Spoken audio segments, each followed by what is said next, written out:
Chapter 396. They were special forces. More importantly, Yun Jian was the strongest among them. Zhou Yuhao stared at Yun Jian and the others in a daze, fear and trepidation engulfing him. Special forces. Who were those people? They were people protected by the country. He couldn't move at all. And Yun Jian and the girls were so young. No matter how hard Zhou Yuhao thought, he couldn't imagine that they were special forces at such a young age. No, you're lying. Yun Jian, how could you be special forces? When you were in Xinjiang town, you were just a student. How could you be special forces? Lin Mingyu wasn't even afraid of the butterfly knife in Yun Jian's hand when she heard that. She looked at Yun Jian in shock and cried out again. When Yuan Yingjun and Lin Mingyu were dating, Yuan Yingjun fell in love with the previous host and kept pestering her. This caused Lin Mingyu to think that the previous host had seduced her boyfriend and beat her up.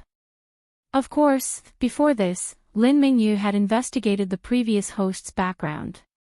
The previous host's background was simple. Even if she was beaten to death, she didn't have anyone backing her up. Her mother was just a worker in a textile factory and her father was a gambler. After knowing this, Lin Mingyu gathered the two girls and brought the previous host to the toilet to beat her up. Now that she was suddenly told that Yun Jian was a special forces member and the strongest one among them, how could Lin Mingyu believe it? No matter how much a person changed, it couldn't be that big, right? How is it not possible? F***K, shut up you bitch. Yun Jian, just give her a knife and see if she believes it or not. Chu Xiangnan slapped Zhou Yuhao's face harshly again. He turned to roar at Lin Mingyu, looking exactly like a ruffian. No. I believe. Lin Mingyu trembled when she heard that and quickly shouted. Whether you believe or not has nothing to do with me. All I want is your life. Yun Jian's lips curled into a smile. She twirled the butterfly knife in her hand before stabbing it into Lin Mingyu's head. No. Ah. Lin Mingyu saw the butterfly knife in Yun Jian's hand coming down on her head. She screamed and closed her eyes, all the cells in her body screaming in fear. Not only Lin Mingyu, but even Zhou Yuhao and the others had all closed their eyes. Lin Mingyu's other relatives were all squatting on the ground in fear. Their roars and begging for mercy resounded through the sky.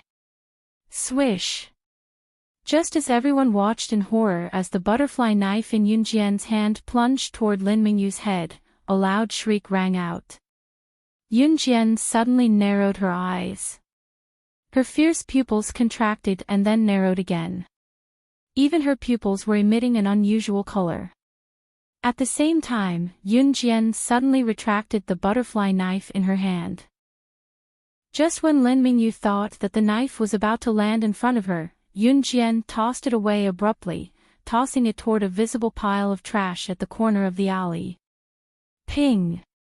Just as the butterfly knife was about to pierce through the pile of trash and fly to the back of the pile of trash, a pair of hands suddenly appeared. Everyone was dazzled. They saw a 16 or 17-year-old girl in black clothes suddenly stand up from behind the pile of trash. The girl in black clothes faced the butterfly knife. She dodged to the left and right and then did a somersault in the air. Other than Yun Jian, no one at the scene expected someone to be hiding there. They were all shocked. After the girl in black clothes stood up straight, she looked at Yun Jian. Her expression suddenly became surprised. She went forward and greeted Yun Jian respectfully. Lan Su greets the sorcerer goddess. The black-clothed girl's shout shocked everyone. Chapter 397. The black-clothed girl who called herself Lan Su made Yun Jian and the others frown. Lin Mingyu had escaped death. Her face paled, and her eyelids rolled back. She fainted. As for Zhou Yuhao and the others, they looked at Lan Su in shock and fear. As for Chu Xiangnan and the rest, they too had turned their gazes towards the girl in the black dress. What did she call Yunjian? Sorcerer goddess. What was that? Lan Su, who had suddenly appeared, was dressed in black. Her plain clothes accentuated her tall and slender figure. She was a classic beauty with thin eyebrows, long eyelashes, big eyes, and fair skin. However, what was surprising wasn't Lan Su's appearance, but the fact that she was dressed in black. It was an ancient style, but the clothes she wore were different. The fabric on Lan Su's body was of the highest quality. Furthermore, her ancient black dress exposed her ankles. Chu Xiangnan looked at Lan Su in shock. At the same time, Yunjian narrowed her eyes. The moment she saw Lan Su, an image popped into her head. However, when she thought about it carefully, she realized that she had never seen Lan Su before. Yet, for some reason, she felt that this young girl who called herself Lan Su seemed to have met her before. Sorcerer goddess, don't you remember Lan Su? Seeing that Yunjian didn't say anything, Lan Su took 2 steps towards Yunjian. Her surprised expression was gradually replaced by disappointment. From the moment Lan Su appeared, she didn't even look at Chu Xiangnan and the others or Lin Mingyu, who was lying on the ground. Her pair of bright, beautiful eyes were fixed on Yunjian. It was as if she was waiting for Yunjian's answer.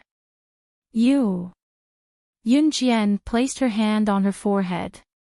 She looked at Lan Su in front of her and paused.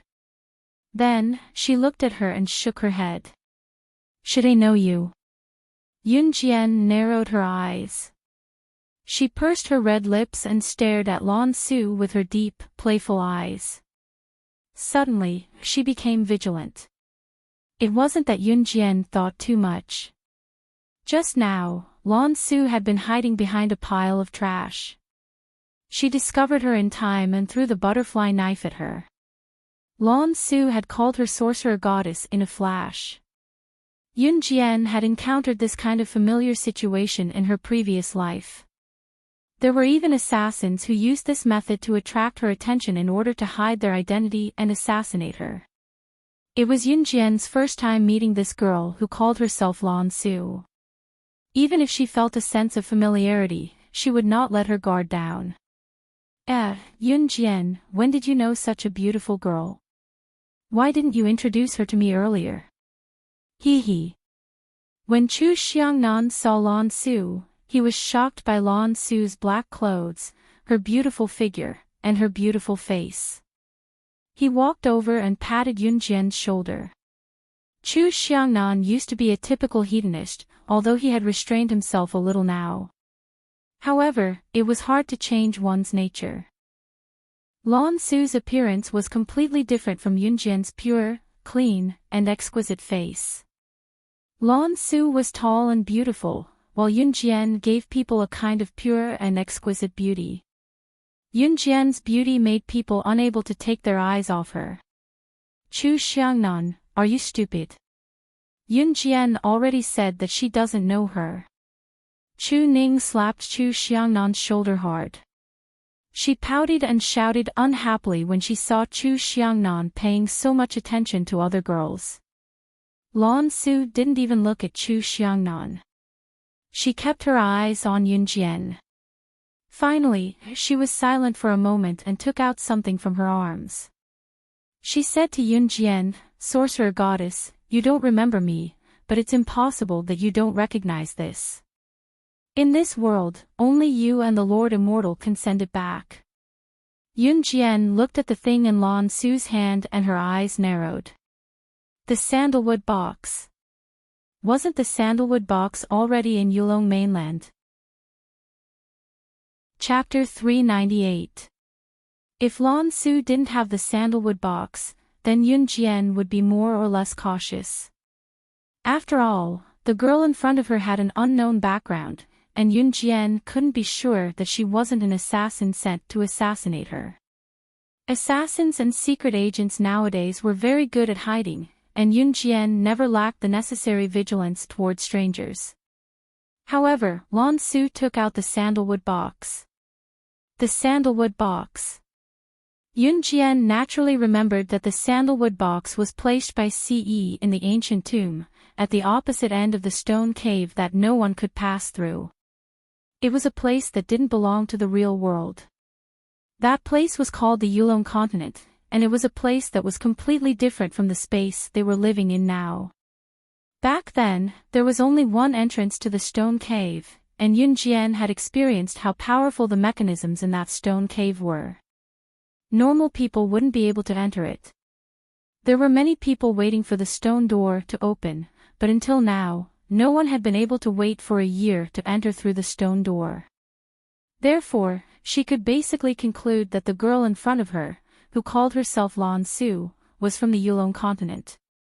Back then, Ce had hidden the sandalwood box very well. If it wasn't someone from the Yulong continent, it would be impossible for them to discover the sandalwood box.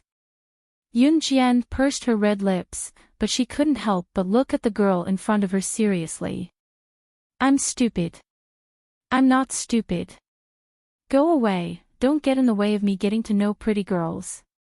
Chu Xiangnan didn't hear the source of Chu Ning's anger at all. He even flicked Chu Ning's head and shouted. Then, Chu Xiangnan took advantage of the moment when Yun Jian was still in a daze to run over to Lan Su. He grinned and said, "Hey, pretty girl, what sorcerer god, monarch god?" Chu Xiangnan was an expert at flirting with girls, especially when it came to pretty girls who were to his liking. He would always think of ways to strike up a conversation. Lu Shiyun and the others face-bombed. They were no longer surprised by Chu Xiangnan's actions. Just as Chu Xiangnan wanted to slowly strike up a conversation with Lan Su glanced at Chu Xiangnan. She looked at Chu Xiangnan and said coldly, "Kid, get out of my way." Lan Su actually called Chu Xiangnan a kid. When Lu Shiyun and the others heard this, they all laughed maniacally. "Ha ha ha. Kid. Chu Xiangnan, you're a kid. Did you hear that? She called you a kid." Chu's face, Lan Su's face, and Lan Su's. In the face of everyone's laughter, Yun Jian was unmoved. She pursed her lips and looked at Lan Su. The cheerful atmosphere between Chu Xiangnan and the others was a stark contrast to Yun Jian and Lan Su. Chu Xiangnan and the others quickly quieted down. Yun Jian, on the other hand, looked at Lan Su and finally said slowly, "Let's talk somewhere else." Since it was related to the sandalwood box, Yun Jian couldn't speak in front of Chu Xiangnan and the others and Lan Su. "What's the matter? You don't have to be so secretive, do you?" Chu Xiangnan shouted after hearing this. As soon as Chu Xiangnan finished speaking, Chu Ning gave him a headbutt. "You two go ahead. We'll stand here and wait for you." Lu Shiyun was smart, and he gestured to Yun Jian. "Okay." Yun Jian nodded, and then said, "If you can't wait, you guys can go first." After saying that, she called Lan Su to go with her to talk alone. Yun Jian chose a quiet coffee shop nearby. After ordering a cup of coffee, the two of them sat across from each other. Chapter 399. In the coffee shop, Lan Su's strange clothes attracted the attention of the people around her. However, most people's gazes only lingered on her for a short while before they moved on. Yun Jian asked Lan Su in a very soft voice. It was so soft that no one could hear her. When she asked, Yun Jian stretched out her hand and tapped her fingernails on the table twice. She pursed her lips and her eyes moved slightly. Her posture was extremely lazy. When Lan Su saw Yun Jian's behavior, she felt that she was very similar to the sorcerer goddess. Moreover, Lan Su found Yun Jian by following her scent. The reason why she hid behind the trash was to confirm whether Yun Jian was the sorcerer goddess of the Wu clan. At first, Lan Su wasn't sure. However, when Yun Jian discovered her movements and flew over with a butterfly knife, she was overjoyed when she narrowly dodged it. Lan Su's abilities were definitely strong. Not to mention the earth where humans lived, even in the Yulong mainland where there were many strong people, Lan Su's abilities were definitely one of the best. Since Yun Jian could discover her whereabouts, it meant that her abilities were definitely above hers. Yun Jian, who had the sorcerer goddess's scent and skills, was definitely the sorcerer goddess. Lan Su didn't say anything. Instead, she took out the sandalwood box and pushed it in front of Yun Jian. Then, she said to Yun Jian, "Sorcerer goddess, this sandalwood box is your magical weapon." Lan Su's words stunned Yun Jian. Yun Jian pointed at herself. Then, her red lips moved. She said in surprise, "The sandalwood box is mine." "Yes. This is your item. Because of the words you left behind, the sorcerer clan has been waiting for you for thousands of years." Lan Su's tone became more and more excited. In the end, she actually stood up in excitement. Because Lan Su stood up excitedly, and because she was wearing an ancient costume, some of the customers in the coffee shop who were enjoying their tea turned their attention to her. Yun Jian hurriedly gestured for her to sit down. After Lan Su sat down, some of the people who were looking at Lan Su strangely turned back. What words? Yun Jian picked up the coffee and sniffed it. She blew on the coffee in enjoyment and took a sip. Lan Su had already calmed down. She looked at Yun Jian and said firmly, "I will definitely return after 1,000 years." From Lan Su, Yun Jian heard a lot of things that were completely different from what she usually knew. Lan Su said that she was the sorcerer goddess after their reincarnation. Lan Su said that she was the first guardian of the sorcerer god of Yulong Continent's Wu clan. As for the existence of the sorcerer god, there was a very accurate saying. This was also an ancient prophecy that had been passed down since ancient times. The Wu clan. As long as the sorcerer god was alive, the sorcerer clan would be at peace forever. When the sorcerer god died, the sorcerer clan would be destroyed.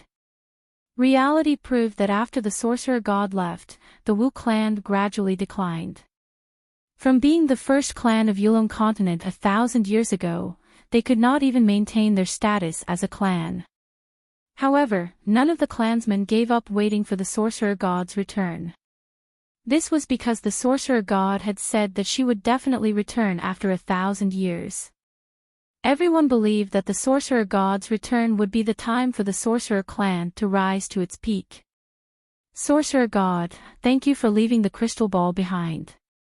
You also left a statement that when the crystal ball breaks, it will be the time for you to return. Because of this, I was able to sense your return and find you.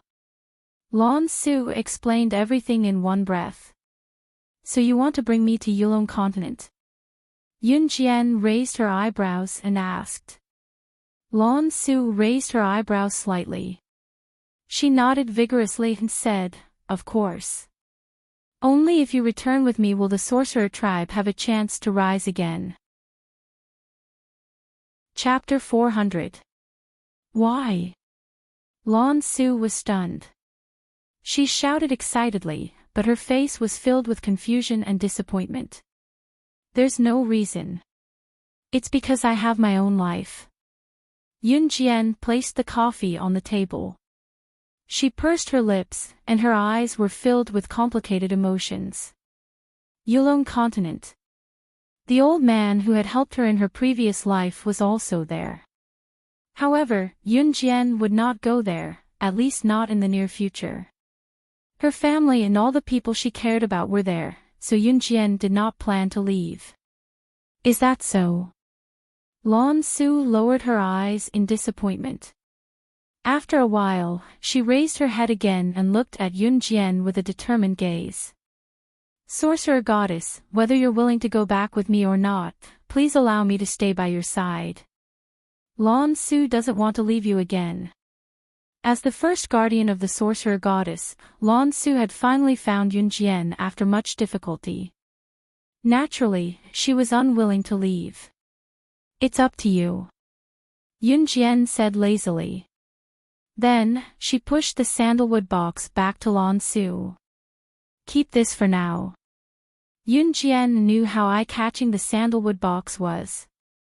Back then, her younger brother had been caught and lost his life because of the sandalwood box. Yun Jian did not want to take any more risks. Since Lan Su was from the Yulong continent, returning the sandalwood box to Lan Su was the best way to deal with this. Also, if you want to stay by my side in the future, don't call me Sorcerer Goddess. Yun Jian grinned. Then, she smiled and revealed her white teeth to Lan Su. My name is Yun Jian. Yes, yes. Lan Su understood that Yun Jian allowed her to follow her. She smiled and nodded at Yun Jian. Let's go. They must have waited for a long time. After the conversation, Yun Jian stood up. She paid the bill and left the cafe with Lan Su. They were naturally Lu Shiyun and the others. Yun Jian knew that Lu Shiyun and the others would not leave. As for why Yun Jian left Lan Su behind, this was probably due to his intuition. Lan Su from the Yulong continent gave Yun Jian a sense of déjà vu. However, Yun Jian could not describe this feeling. She just felt that it was familiar, and there was no sense of alienation. In addition, the sandalwood box that Lan Su had taken out earlier was enough to prove that she was from the Yulong continent. This could not be false. Moreover, a person's eyes could speak for themselves. Lan Su's eyes told her that she wasn't lying. After Lan Su and Yun Jian got up and left the coffee shop, they heard a child's naughty voice behind them. Hey, Mom, why is that big sister wearing such strange clothes? The child's mother touched the child's head and lectured, she's probably a lunatic. Baby, you can't learn from her in the future. By then, Yun Jian and Lan Su had left the cafe and were walking towards the alley. Yun Jian, you're back. What should we do with these people? Lu Shiyun and the others came up and asked Yun Jian. Lin Mingyu had fainted while Zhou Yuhao was still tied up and trembling. Kill them and bury them. Yun Jian raised her eyebrow. Ah, no. We won't do it again. It's all Lin Mingyu's fault. She ordered us to do it. It's not my fault. The group panicked. Especially when Yun Jian really did stab Lin Mingyu in the head with a knife. She was a woman of her word, even though she did not hurt her in the end. Teach them a lesson. Lu Shiyun also noticed that Yun Jian did not really want to kill the group. He was smart enough to tell the rest of Team Monarch. In the end, it was Chu Xiangnan who came up with an idea. He went to buy a marker pen and drew a tortoise on everyone's back. He asked them to wear it when they went home, or else they would be taught a lesson. Chu Xiangnan's method was a complete embarrassment to these people. Chapter 401. She believed that this lesson would be etched in her memory for the rest of her life. Yun Jian brought Lan Su to buy a few sets of modern clothes. Lan Su's black outfit that resembled an ancient costume was too eye-catching on the streets. There were not many actors in this era and movies were not as popular as they were now. After all, it was rare to see a television set at home in 1998, let alone a color TV. Back then, the average monthly income of a citizen was only a few hundred yuan. And a TV set would cost at least a few thousand yuan to buy. Some people had to save up their salary for about half a year before they could buy a color TV set. Of course, no one was dumb enough to save up their salary without eating or drinking for a few months just to buy a color TV.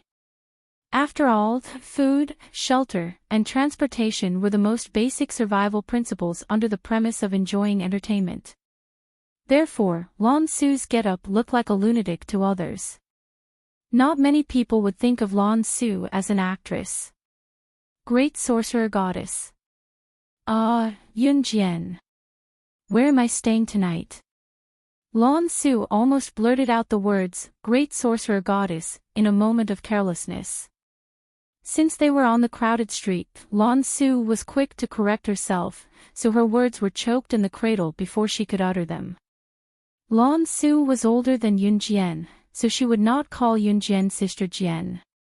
Moreover, Lan Su looked like she was only 16 or 17 years old, but she had lived for at least a few thousand years. Yun Jian knew this as well because Lan Su had admitted it herself. Lan Su had also told Yun Jian before that people in Yulong mainland could easily live up to a few thousand years as long as they cultivated. More importantly, there was a sacred spring in Yulong mainland. If humans used the sacred spring to wash away their impurities, they could cultivate like the people of Yulong mainland and live for more than a few thousand years. It was unfortunate that the sacred spring was long gone. Since tens of thousands of years ago, not a single human had stepped foot into the Yulong mainland. Yun Jian and Ce, as well as Ce's subordinates, Adam and Imo Sen, broke this record. I'll find someone to arrange a place for you. Yun Jian pursed her lips and said. After she finished speaking, she took out her phone and called Zhang Jifan's new phone. Beep, beep, beep. The phone rang 3 times. Zhang Jifan answered it on time. Hello, Sister Jian. Zhang Jifan's honest, middle-aged voice came from the phone.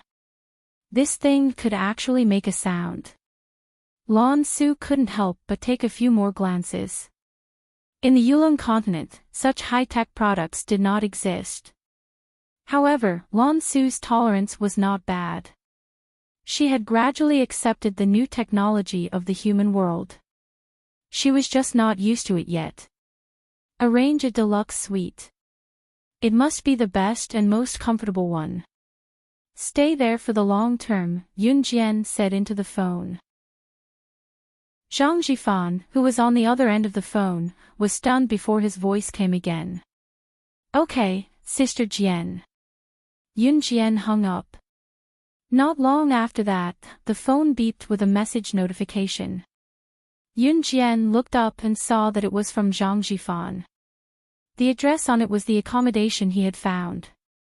After Yun Jian arranged Lan Su's accommodation and settled her there, she went to Qin Yu's place. Qin Yu's residence was a complete suite with top-notch interior decoration. Qin Yu had saved up quite a lot of money after following Yun Jian all these years. Yun Jian was going to look for Qin Yu this time to tell her. 3 days later, she would return to the Kosha mercenaries with her. Before this, Yun Jian had already contacted Snake. Lizard. 3 days later, she would return to the Kosha mercenaries and eliminate them. Dong. Yun Jian had just knocked on Qin Yu's door when the door was pushed open. Unlocked. Yun Jian went in directly, but just as she opened the door, Yun Jian saw a familiar figure. On the sofa in the living room, Yun Yi was pinning Qin Yu down on the sofa with her elbow propped up, both of them in an extremely awkward position. Yun Jian was speechless. Chapter 402. More importantly, Yun Yi was currently pinning Qin Yu down on the sofa in a bashful manner. It was a scene that made one's imagination run wild. Ah! What are you doing? Get off me. Qin Yu's back was facing Yun Jian, so she did not notice Yun Jian. She must have been pinned down by Yun Yi just now, so she blushed in embarrassment and pushed Yun Yi away quickly. Yun Yi sprang up as well, not expecting himself to accidentally fall towards Qin Yu. He even accidentally fell on top of her. In spite of it, the scene was different in Yun Jian's eyes. Yun Jian squinted and took a closer look, thinking that her brother, Yun Yi, and Chin-yu did look like a married couple. Yun-yi stood up awkwardly from Chin-yu and glanced at the door, noticing that it was open from the corner of his eye. Once again, he fixed his eyes on the door, and his heart, which had always been calm since he was a child, almost jumped out of his chest in fright. Xiao Jian. Why are you here? Yun-yi thought about the awkwardness just now and how Yun Jian was looking at him and Chin-yu with her arms crossed. It looked like she had been standing there for quite some time. Yun-yi was so embarrassed that he almost had no face left.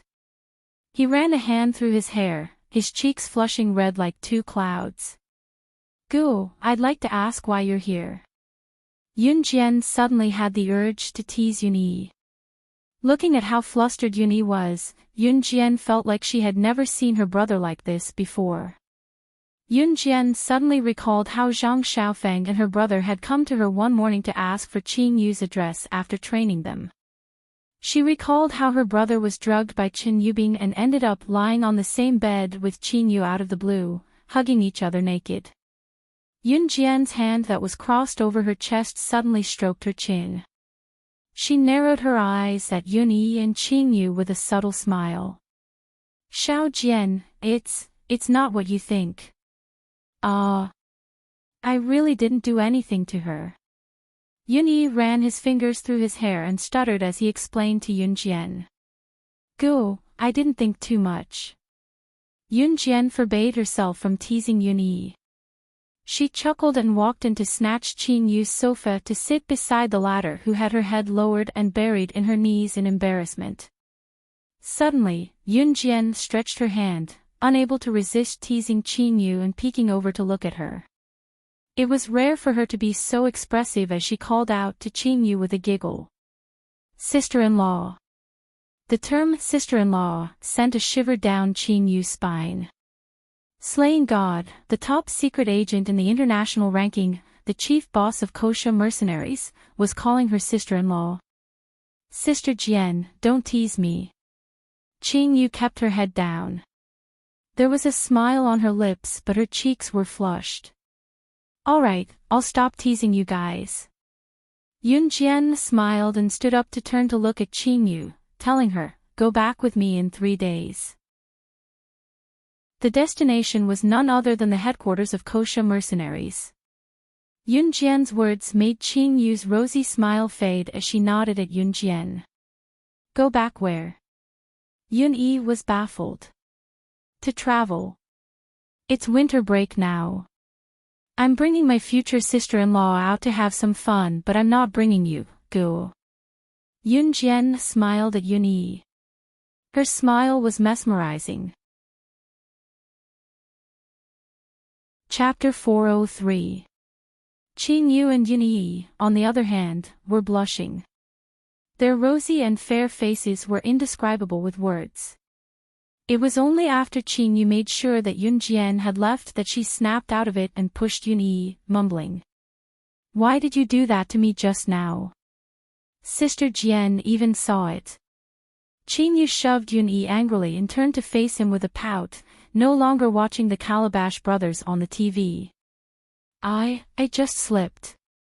I didn't expect to fall on you, Yun-yi said awkwardly as he rubbed his nose, feeling a little bitter at the same time. Humph, I'm ignoring you. Go.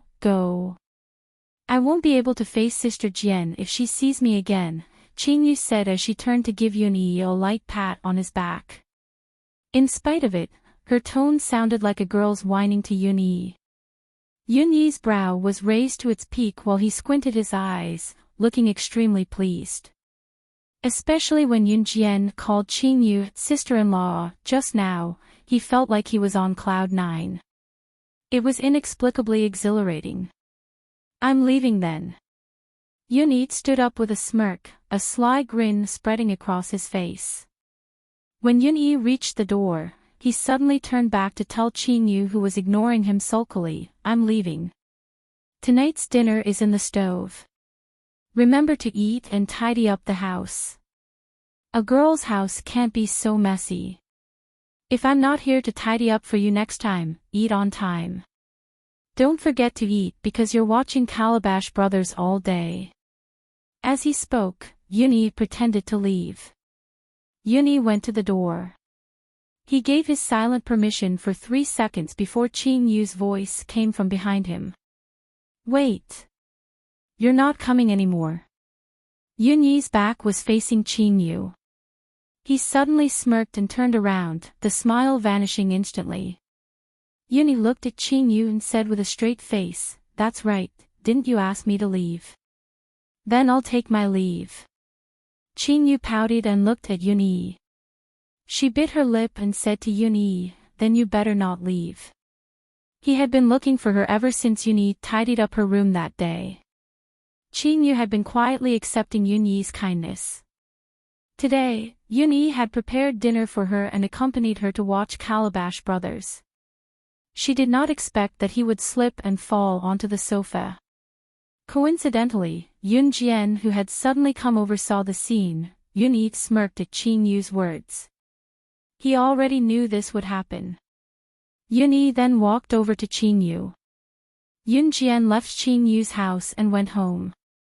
It had been a few days since she last saw Ce, and she could not help missing him. In spite of it, he seemed to have returned to the organization because Adam and Mo Sen were nowhere to be seen. They had probably followed him back. Just as she got home, she saw Qin Yiru. "Xiao Jian, you're back." Qin Yiru asked Yun Jian with a grim look. Yun Jian nodded and asked when she saw Qin Yiru's odd expression, "Mom, what's wrong?" Qin Yiru answered directly, "Xiao Jian, do you remember your best friend, Lu Fian, from Xinjiang town? Just now, I ran into a fellow villager from Xinjiang town when I was shopping at the market. I heard from her that something happened to your friend Lu Fian's family. When her father went to the school to help, he accidentally dropped a long pole from the 3rd floor, and it stabbed a student to death. The student's parents sent her father to jail and forced Fian to drop out of school. They even said that if Fian dared to go back to school in the future, she would pay for her father's life and stab her to death too." Chapter 404. Qin Yiru's tone was laced with a deep sigh and helplessness.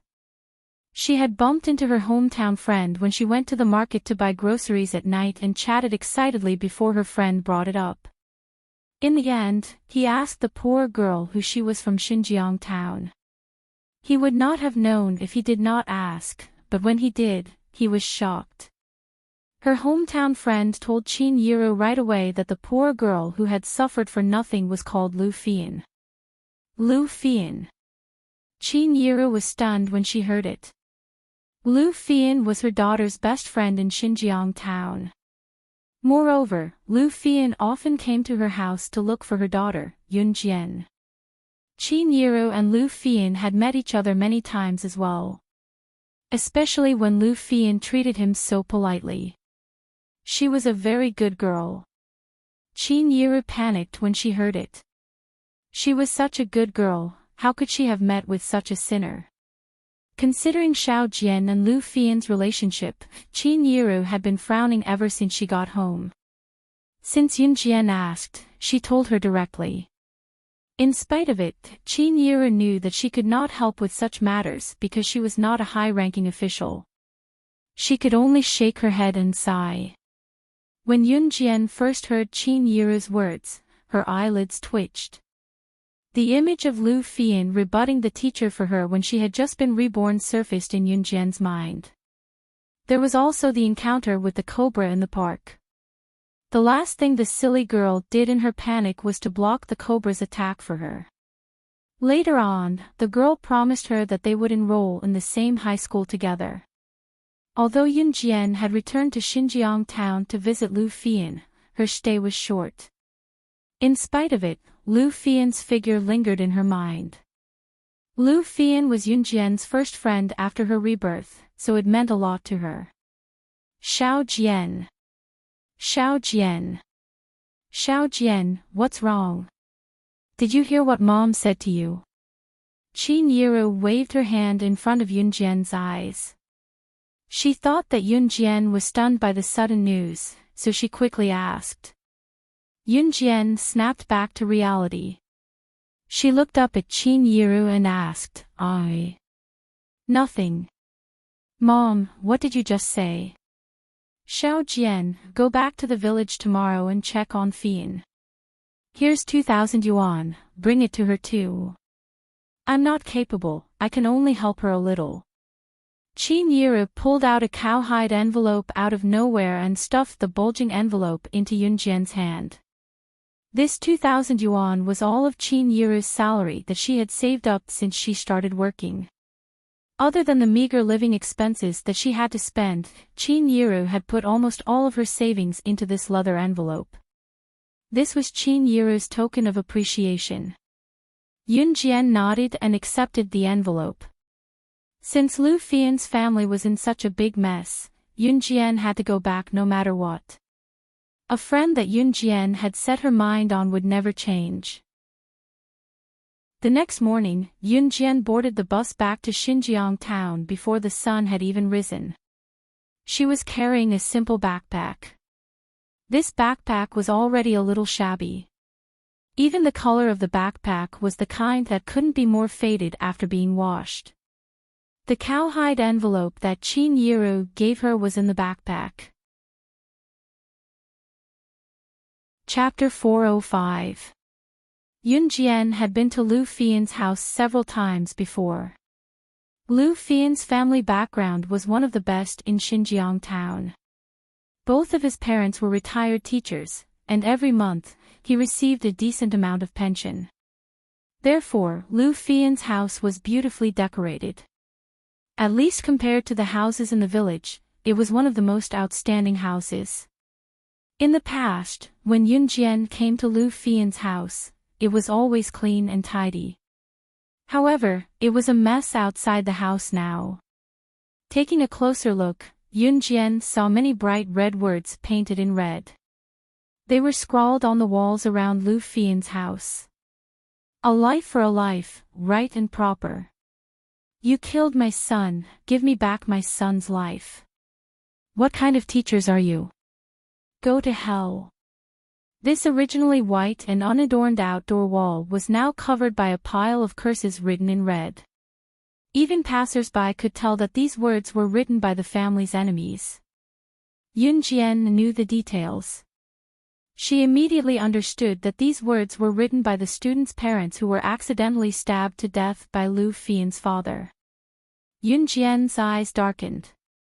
She carried her backpack and stood in front of Lu Fian's house. Reaching out, Yun Jian knocked on the door. No one answered. Yun Jian raised her hand again and knocked. Young lady, you're here to look for this family, right? An old lady's voice suddenly came from behind. Yun Jian turned around and saw an old lady in her 70s or 80s standing behind her. She was even holding a stove for warmth. Yun Jian nodded. She frowned, feeling slightly uneasy. They've gone to the police station. Young lady, go to the police station and look for them. Sigh, what a sin. After the old lady said that, she shook her head and sighed softly. She turned around and left with the stove. The old lady had only come over to remind Yun Jian out of kindness. With this reminder, Yun Jian immediately knew what was going on. Lu Fian and her mother could not sit still when Lu Fian's father was already locked up in Xinjiang town's police station. It was reasonable for Lu Fian and her mother to go to the police station. Thankfully, Xinjiang town's police station was not far from here. Yun Jian carried her backpack and walked there in no time. In the waiting room of the police station, Yun Jian saw Lu Fian and her mother. Lu Fian had lost a lot of weight. She looked pale and weak, and her hair was messy as if she hadn't combed it for days. She sat on the chair in the waiting room, staring at the floor in silence with her mother. It wasn't until Yun Jian came in front of LV Fian and showed her the shoes that LV Fian raised her head to take a look. Then, she saw Yun Jian. Xiao Jian. Lu Fian pressed her pale lips together and called out softly as tears streaked down her cheeks. Yun Jian walked over and hugged Lu Fian's frail body. She reached out and patted Lu Fian's back. This was the only way to comfort her. More tears flowed down Lu Fian's cheeks. Her mother, who stood beside her, was like a weeping doll, staring blankly at the floor without a sound. When Lu Fian recovered, Yun Jian helped her to a seat far away from her mother. Lu Fian then cried and told her about what she had been through these few days. Lu Fian's father was invited by the principal to help out in school that day. He was a retired teacher after all, and Lu Fian's father was getting on in years. Chapter 406. As the principal of the school that Lu Fian's father had been in for half his life was a distant relative of hers, Lu Fian's father was too embarrassed to reject and went. In the end, a tragedy happened. When Lu Fian's father was helping to move a long pole, he was accidentally bumped into by someone on the third floor. The pole slipped and he fell from the window on the third floor. A classmate happened to pass by downstairs, and the pole pierced through the classmate's head, killing him on the spot. The person who bumped into Lu Fian's father and caused the pole to fall from the third floor was a young teacher with the surname Su. When this teacher Su saw the incident, he refused to admit that he had bumped into Lu Fian's father. He even stood up and said that Lu Fian's father was careless and caused the tragedy. That distant relative, the principal of the school, was also unwilling to clarify the matter after seeing the incident. The result was that Lu Fian's father was to blame for all of this. Lu Fian also said that after the incident, Lu Fian's father was arrested and sent to the police station. The parent of the classmate who was killed had been making a fuss. That classmate's parent even held a kitchen knife and did not allow Lu Fian to go to school. He said that if Lu Fian dared to go to school, he would chop her to death for her father's debt.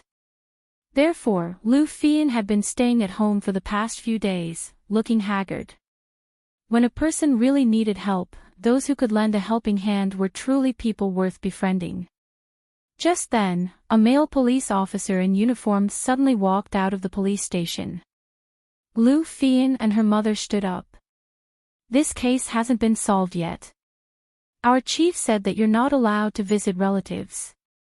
You should leave first." The male police officer waved at Lu Fian and her mother and turned to leave. "Police officer, I beg you. Help us, just let us take a look, just one look, okay?" Lu Fian's mother, who had been silent all this while, suddenly sprung up like a spring. She rushed forward and grabbed the male police officer's hand as she begged humbly. "Go away, go away. I said no means no. Unless you get the higher-ups to sign off, you're not allowed to enter." The male police officer waved his hand impatiently. Lu Fian was anxious as she watched, tears streaming down her face. She and her mother had been waiting here for a long time.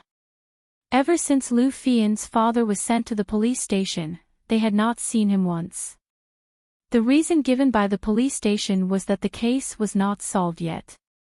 "As long as the higher-ups sign off, we can visit."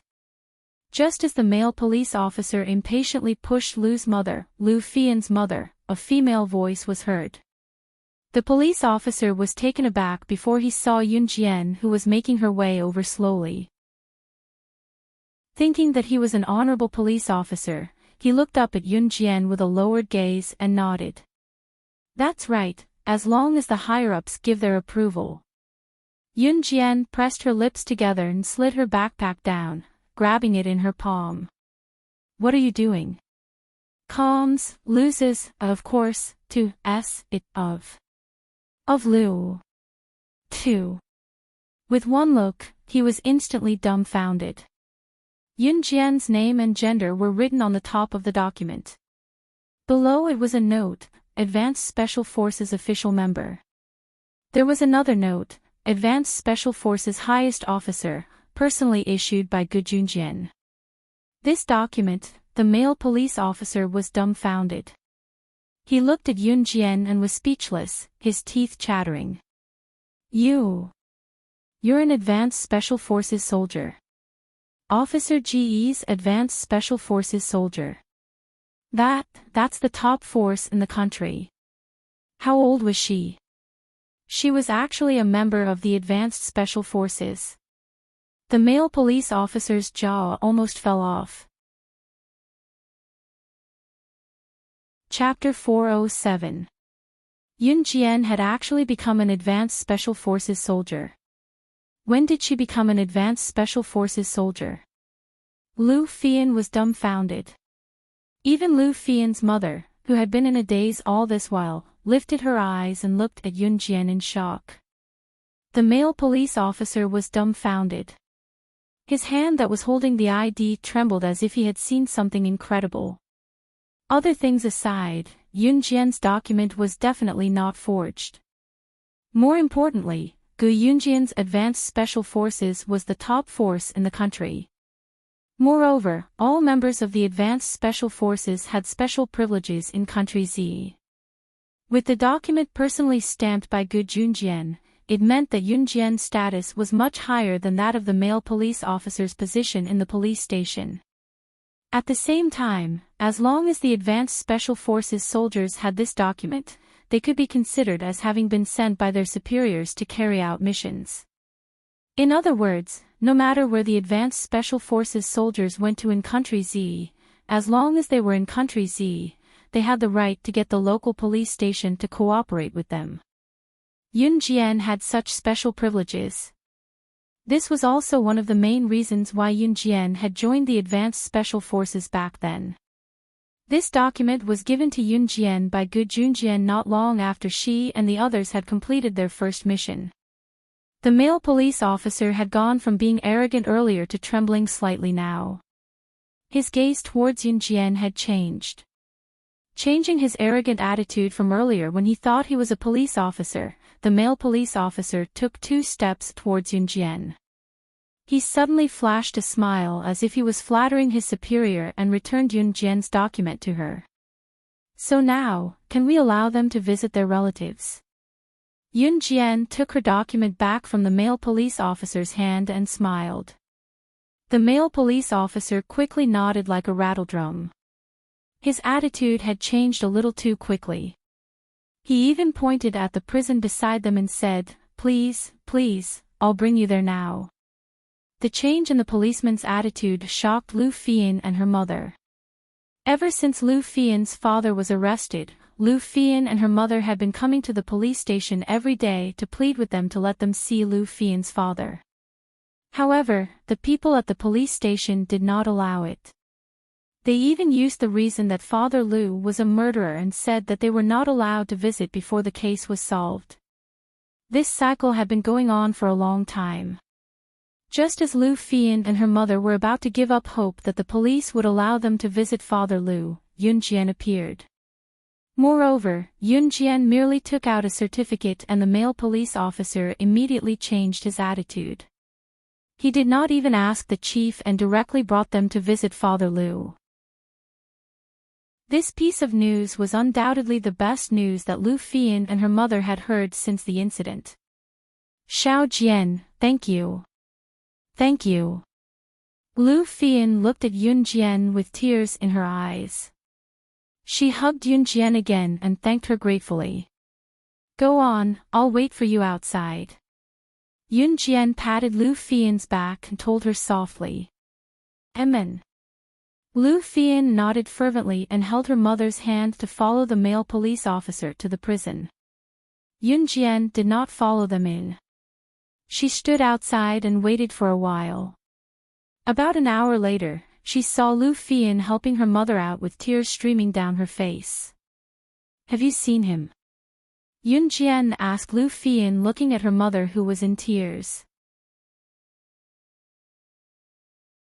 Chapter 408.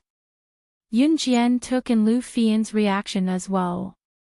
She knew the girl's pain, so she did not say much. No one would feel good if they were to encounter such an incident. Moreover, although Lu Fian's father did not kill on purpose, he had killed someone by accident. Even if he did not deserve death, he would be sentenced to life imprisonment based on the current situation. Lu Fian's family, in particular, had no power or influence other than not living in poverty. It was said that the father of the student whom Lu Fian's father stabbed was a prominent figure in Xinjiang town and even in Longmen City. Not only was he rich, but he was also powerful. It was not hard to guess that the reason why the police did not allow him to visit his family after Lu Fian's father was imprisoned was probably because the parent who was stabbed by Lu Fian's father had taken over the police force. Take Auntie home to rest for a bit, Yun Jian told Lu Fian when she saw that Lu Fian's mother was not in good condition and went over to help her. Lu Fian nodded and repeated her earlier words gratefully. Xiao Jian, thank you. I really have to thank you today. If it wasn't for you, Mom and I wouldn't have been able to see Dad. At the mention of her father, who was still suffering in prison and whose aged face had obviously lost a lot of weight, Lu Fian felt as if she was at a loss for words. Lu Fian's father was a righteous man who was always willing to help others. After he retired, he would gladly oblige any acquaintances who asked him for help. He was quite kind. Sometimes, though, kind-hearted people got into trouble easily. Lu Fian's father was exactly like that. After the incident, the principal who asked Lu Fian's father for help and teacher Su who bumped into him and caused his bamboo pole to slide down from the third floor had both gone into hiding out of fear of trouble. Therefore, Lu Fian's father shouldered all the responsibility. Yun Jian patted Lu Fian's back and helped her mother up to make their way to the Lu family. Clang! Clang! Clang, clang, clang. On the way back to the LV family, there was only one more turn before they reached the LV family's residence. Quang quang quang, the sound of someone knocking on the door was suddenly heard. The voice came from the Lu family. Lu Fian's mother shuddered. Lu Fian's face also turned pale. Lu Fian's mother quickened her pace and ran towards the door. Although Yun Jian didn't know why, she suddenly remembered the words that were scrawled in red paint on the surrounding mud walls outside the Lu family's house. She had some understanding in her heart, so she followed Lu Fian and Lu Fian's mother. After turning the corner, the main gate of the Lu family came into view. At this moment, Yun Jian's eyes narrowed. She frowned slightly as she looked at the front door of the Lu residence. A few people were smashing the door with hoes used by farmers. One of them was an old man who looked to be in his 60s or 70s. He was smashing the door with a hoe. He was cursing and yelling in a mournful manner. My grandchildren, my pitiful grandchildren, get the hell out here. Get out here. What kind of retired teacher is this? You killed my grandson, so I'll make your daughter pay with her life. From the old man's words, Yun Jian could tell that he was probably the grandfather of the student that Father Lu had accidentally stabbed to death. Chapter 409. In reality, Yun Jian's guess was right. This old man with a hoe and a group of people was the grandfather of the student who was stabbed to death by Father Lu. The reason why Mother Lu was so flustered was because of this old man's rudeness. The innocent student was called Zhang Qin. He was a 12-year-old boy and was a 5th grader. With regards to Zhang Qin's death, Father Lu was dispirited. Father Lu had always been on the right path and had never taken the wrong path. Even after being a teacher for his whole life, he was still humble. Father Lu would be condemned by his conscience for the rest of his life for accidentally killing a student in school. On the other hand, Zhang Qin's grandfather was a farmer without any culture. After Zhang Qin's death, Father Lu's grandfather turned the wrongful death of Father Lu into hatred. Even when Lu Fian was still in school, Father Lu had wanted to chop her to death with a hoe.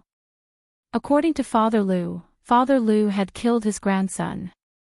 A life for a life, and Father Lu had insisted on killing Lu Fian.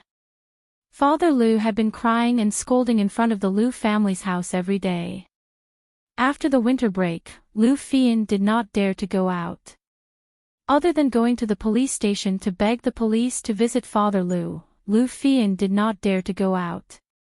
Because the moment she went out, Father Lu would bring a group of people to kill her. There was once when Lu Fian was a step slower and would have been stabbed in the stomach by Father Lu. That time, Lu Fian's down jacket was torn apart, revealing a huge hole. It wasn't that Lu Fian didn't know how to protect herself, but when she complained to the police about Zhang Qin's grandfather's behavior of transferring his hatred to her, the reason given by the police was that Lu Fian had to show evidence. There was no reason to talk nonsense. Lu Fian and Lu Fian's mother also felt that the police officers were most likely bribed by Zhang Qin's father. Now, even if they called for help, there was no one to help them. But who told them to have no power or influence? They could only hide as much as they could. "Mom, let's go." When Lu Fian heard that, she hurriedly grabbed Mother Lu and Yun Jian with her other hand and wanted to hide. All of this happened in a split second. When Lu Fian's mother and Lu Fian's conversation ended, they had already run to the corner to hide. At the entrance of the Lu residence, someone from Zhang Qin's grandfather's group had already noticed Yun Jian and the other two. "There they are!" someone shouted. Zhang Qin's grandfather immediately turned around. He furrowed his brows fiercely and rushed over with a hoe in his hand. Zhang Qin's grandfather was an authentic farmer. Because he was uneducated and didn't know the law, and because Zhang Qin's grandfather had lived in his youth, he had always relied on himself to solve problems.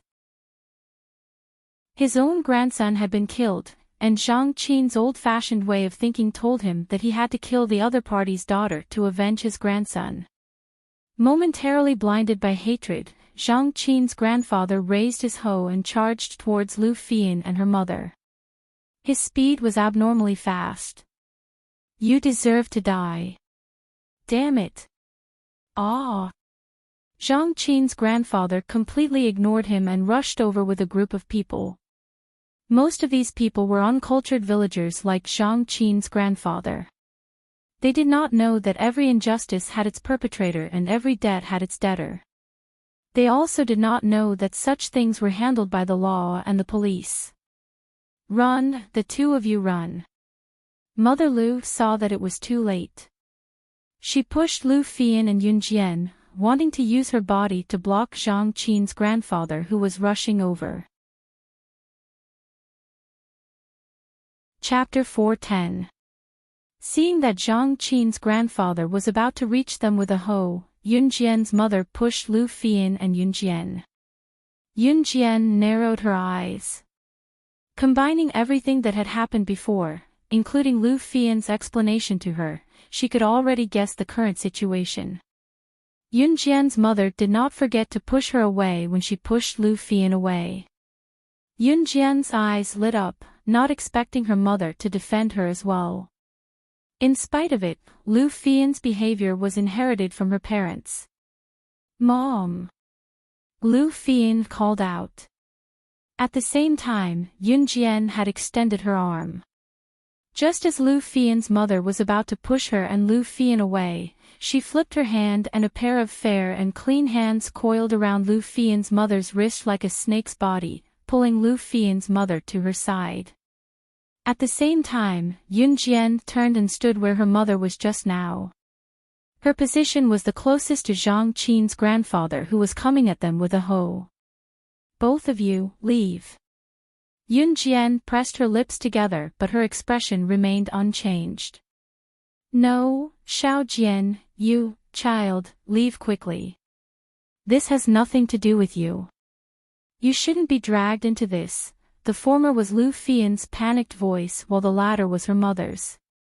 In their panic, both of them had completely forgotten that Yun Jian had revealed her identity as an advanced special forces soldier. Lu Fian had also forgotten about Yun Jian's unusual skills when she was still in Xinjiang town. Right now, Lu Fian and her mother's biggest worry was that they would drag the innocent Yunjian into the mess.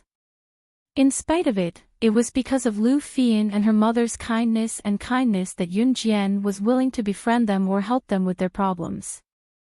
Shoot, Yunjian suddenly put her hand to her lips and glanced at Lu Fian and her mother before pressing her lips together, a sharp glint flashing in her eyes.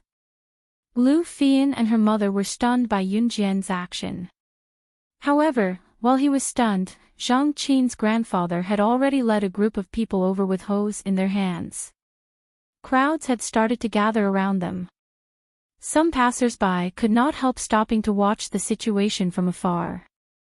Some were panicking while others covered their mouths, unable to believe that they were witnessing someone hacking someone with a hoe. Everyone was afraid of what would happen next. Yunjian, who stood at the front, would be hacked through by the hoe. In spite of it, no one left due to the anticipation of watching a show. Some of them had already covered their eyes, not daring to watch the situation. As Zhang Qin's grandfather cursed, he was overwhelmed by his impulsiveness and was about to chop Yunjian with his hoe. Lu Fian and her mother wanted to rush over to block the attack on her mother's behalf to help her. Yunjian's to her, in the next second, she was on the move to move. If someone asked how fast the speed was, then they would tell you without hesitation that it was now. Raising her leg 180 degrees, she kicked the hoe in Zhang Qin's grandfather's hand that was at the front of the pack, causing him to fall to the ground. Then, Yunjian used the same speed to weave between Zhang Qin's grandfather's helpers. Her speed was so fast that no one could keep their eyes on her. By the time Yunjian passed through Zhang Qin's grandfather's helpers, they were all lying on the ground and the hoe in their hands was nowhere to be seen. This scene set off a huge wave in everyone's eyes. Chapter 4:11.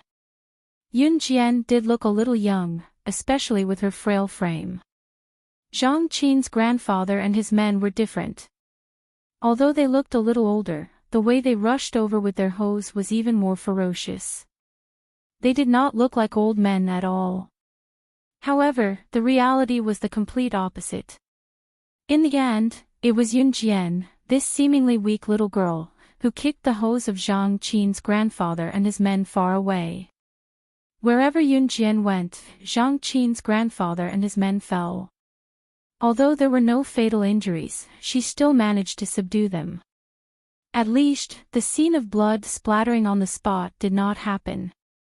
However, after Zhang Qin's grandfather and his men fell to the ground, they still felt the pain of being scraped. Lu Fian and her mother were dumbfounded. Even Lu Fian, who had seen Yunjian's abilities, could not help but sigh. Yunjian's abilities seemed to be even more shocking than before. Lu Fian's mother, on the other hand, was stunned. In her impression, Yunjian had always been a gentle and weak little girl. When Yunjian showed her ASF certificate at the police station, it was enough to shock her mother. Now, Lu Fian's mother was completely convinced. With such abilities, how did Yunjian not look like an ASF soldier? The police are here. The police are here. Just then, someone in the crowd shouted. At that moment, Zhang Qin's grandfather and his men who were lying on the ground did not stand up again. Zhang Qin's grandfather kept cursing, but he could not stand up. Yunjian pressed an acupoint on their cartilage. This acupoint was taught to her by the old man who had taught her hypnotism in her previous life. As long as she used her wrist strength to press on an acupoint, the person would only be able to move after at least 10 minutes. Of course, this method was only temporary. Upon hearing that the police had arrived, some of the people who had taken up positions around the area hurriedly made way for several male police officers in police uniforms who were rushing to the scene. Xinjiang town was not big, but it was not small either. It was not surprising that the police would immediately rush over when something happened. What's more, the matter had already blown up. There were more and more people gathering around, and there would be a few of them who would run to the nearby police station to complain. What happened? What happened? What's going on? He asked 3 questions in a row. A tall and thin policeman with a round face walked over with a few other policemen behind him. Coincidentally, when they arrived, they saw Yunjian and Zhang Qin's grandfather lying on the ground. What are you doing? What are you doing? Little girls don't learn to be good and learn to cause trouble. Once the tall officer saw it, he led a few other officers to Yunjian's side, talking as he walked. It was obvious that this tall policeman was the superior of these policemen. His position was slightly higher than theirs.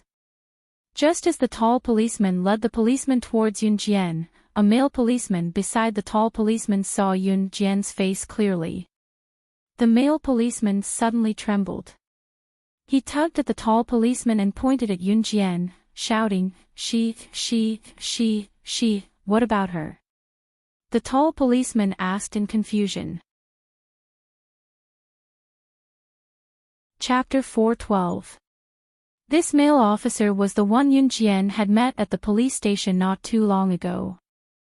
After Lu Fian and her mother had left the police station after visiting her father, the male officer could not help bragging to his colleagues in the station that he had seen an advanced special forces member. He had even exaggeratedly gestured with his finger. He had said that the advanced special forces member was a young girl who looked less than 18 years old. At that time, the tall policeman even ridiculed the male policeman with a contemptuous sentence.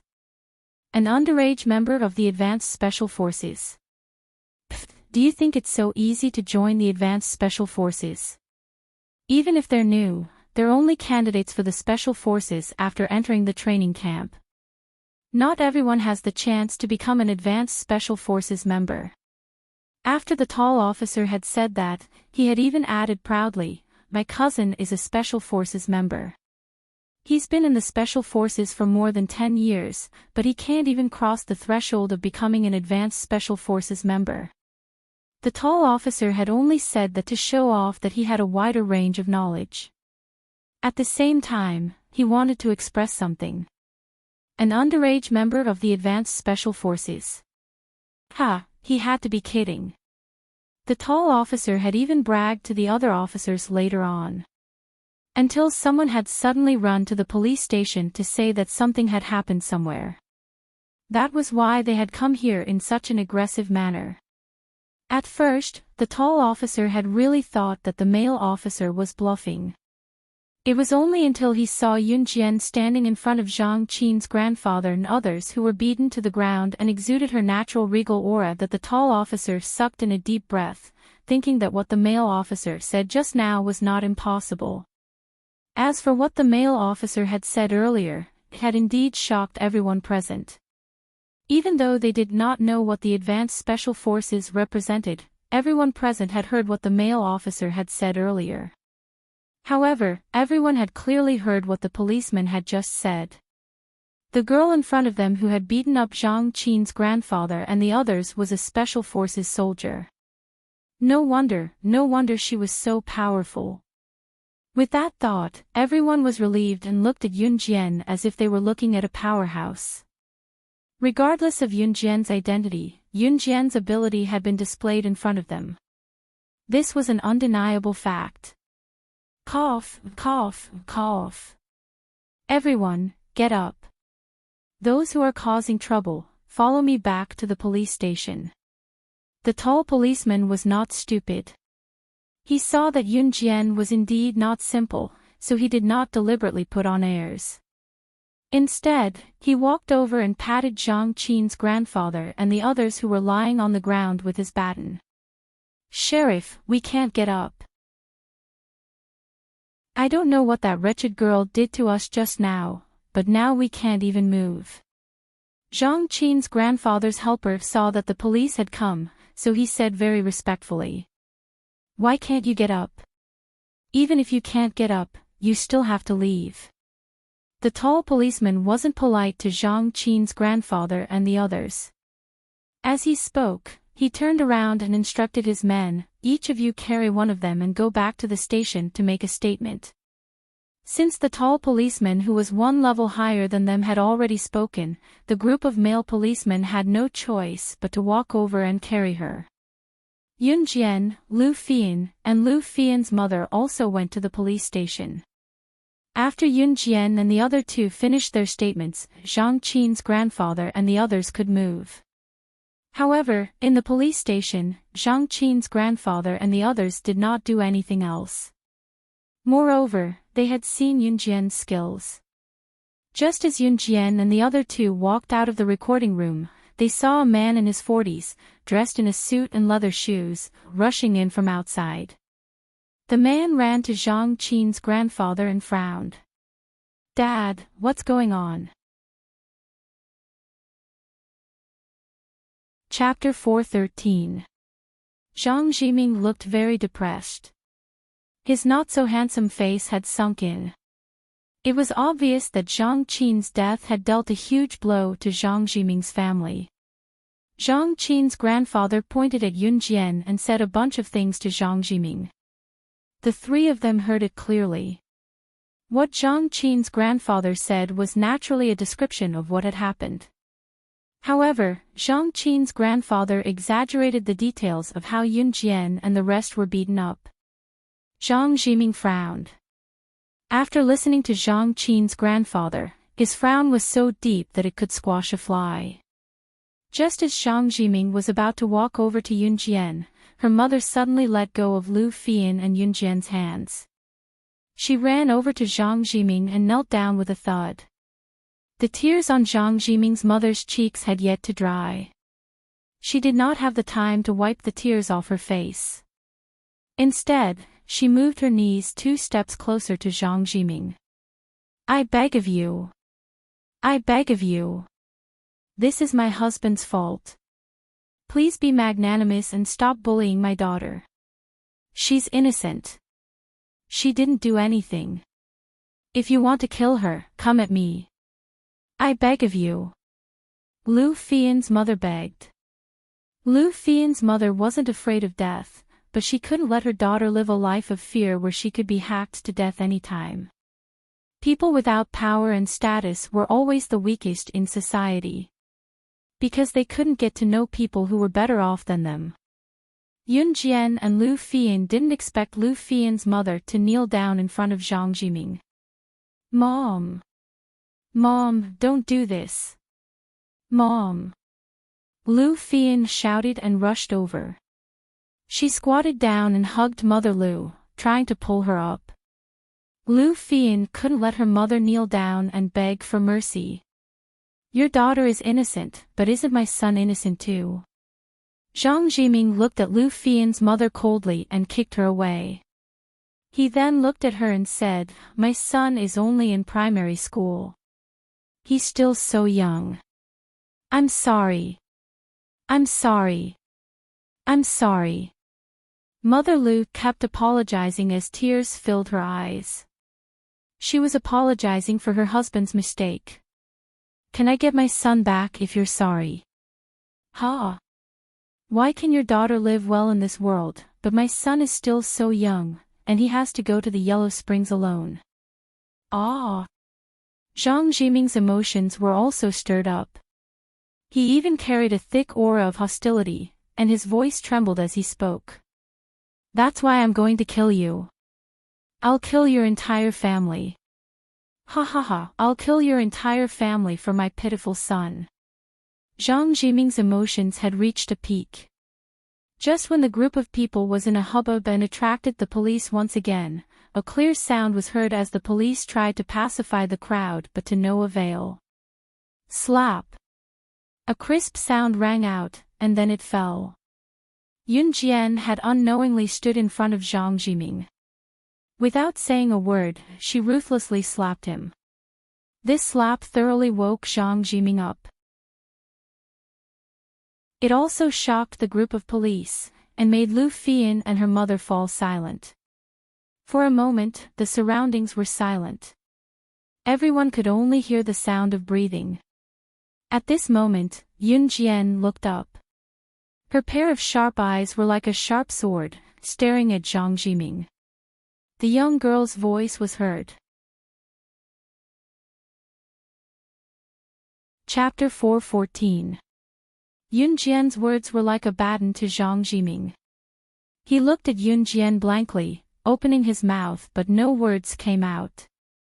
As long as it involved his son, Zhang Jiming would become anxious. It's already happened. Do you think your son can come back to life just by using your little bit of power to stir up trouble? Yun Jian's words pierced right through Zhang Jiming's heart. However, she didn't stop there. Instead, she continued to speak in a tone that made people shudder. You're dreaming. How dare you say that? You. Zhang Qin's grandfather was enraged. He turned to look for his precious hoe to kill Yun Jian but was stopped by Zhang Jiming. Zhang Jiming looked at Yun Jian and seemed to have calmed down a little. He frowned and looked at Yun Jian. Continue. You're the one who stopped them from visiting. Yun Jian narrowed her eyes and looked at Zhang Jiming. She pointed at Lu Fian and her mother. Not only Lu Fian and her mother, but even the group of police officers present were stunned on the spot. How did you know? Zhang Jiming was even more shocked. He exclaimed, not afraid that his actions would be exposed. The policemen were shocked. Other than Zhang Jiming and the people in the police station, no one else knew about this. How did this young lady know? Zhang Jiming quickly came back to his senses. He sneered and looked at Yun Jian, then at Lu Fian and her mother. So what if you know? Do you think you're the chief of the police station? Do you think you can stop me from doing this? Zhang Jiming's voice was filled with anger as he spoke arrogantly. Zhang Jiming did not know that Lu Fian and her mother had already gone in to visit her father. Moreover, he did not know Yun Jian's identity as an advanced special forces soldier. That was why he was so arrogant. B****. How can our chief compare to her? The tall policeman had already believed that Yun Jian was an advanced special forces soldier. When he heard Zhang Jiming's words, he quickly stood up and scolded him. In fact, the tall policeman was afraid that Yun Jian would spread the news of him being bribed to Gu Junjian. Gu Junjian was a famous person in Z country. If the higher-ups investigated thoroughly, not to mention the money that Zhang Jiming had bribed them with, even all the policemen present would face the danger of losing their jobs. They couldn't afford to take this gamble. However, when Zhang Jiming heard the tall policeman's words, he felt that Yun Jian was inferior to the police chief. Oh, did you hear that? You can't even compare to the police chief. Zhang Jiming thought that the tall policeman was helping him to criticize Yun Jian. That was not all. Standing in the police station, in front of everyone, Zhang Jiming directly pointed his finger at Yun Jian. He raised his head high and continued, my son was killed by you, so you have to pay with your lives. Do you know that power is greater than the sky? Even if I kill all of you today, you won't be able to find any excuses. These few words seemed to have dragged everyone in the police station down with them. It did not matter if it was anyone else, but Yun Jian was an advanced special forces soldier. And one of Gu Yunjian's. Chapter 4:15. Zhang Jiming, who was slapped hard by the tall officer, was stunned. What did he mean by she was an advanced special forces soldier? What did he mean by their station chief's status could not be compared to hers? After the tall officer slapped Zhang Jiming with a grim face, he suddenly broke into a grin and walked to Yun Jian. He was spouting nonsense just now. Don't take it to heart. We, the police, will investigate this matter thoroughly and deal with it fairly and justly. Don't worry. The tall officer's words shocked everyone present. Especially Zhang Jiming. Zhang Jiming dared to say that because he had bribed most of the officers in Xinjiang town's police station. Zhang Jiming did not expect everything to change once Yun Jian appeared. Lu Fian and her mother were dumbfounded when they heard the tall officer's words. Listening to the tall policeman's words, it seemed that the police station was going to reopen the case. After all, the root cause of the incident was the school's principal who wanted to invite Lu Fian's father to the school for help. According to the law, the principal had to bear the corresponding legal responsibility as well. As for teacher Su, who knocked into Lu Fian's father and caused the bamboo pole to fall from the third floor, he was also the main person responsible for the incident. As long as the police station was willing to investigate the matter thoroughly, it meant that Lu Fian's father's sentence could be reduced. This news was probably the best outcome that Lu Fian and her mother could imagine for something like this to happen. After all, it was a fact that Lu Fian's father had accidentally killed someone. What? What about what you promised me? Zhang Jiming was dumbfounded. How much did he bribe the police station? The reason he gave the money back then was only to save his son from dying in vain. In the end, Yun Jian popped out of nowhere and ruined everything. Promise. What did we promise you? I'm warning you, if you or your father dare lay a hand on the mother and daughter again, the police station will arrest you. Even if the tall officer wanted to flatter Yun Jian, he was going to go all the way. You.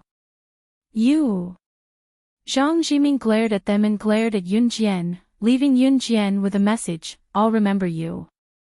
Humph, don't let me see you in Longmen City next time or I'll make you suffer.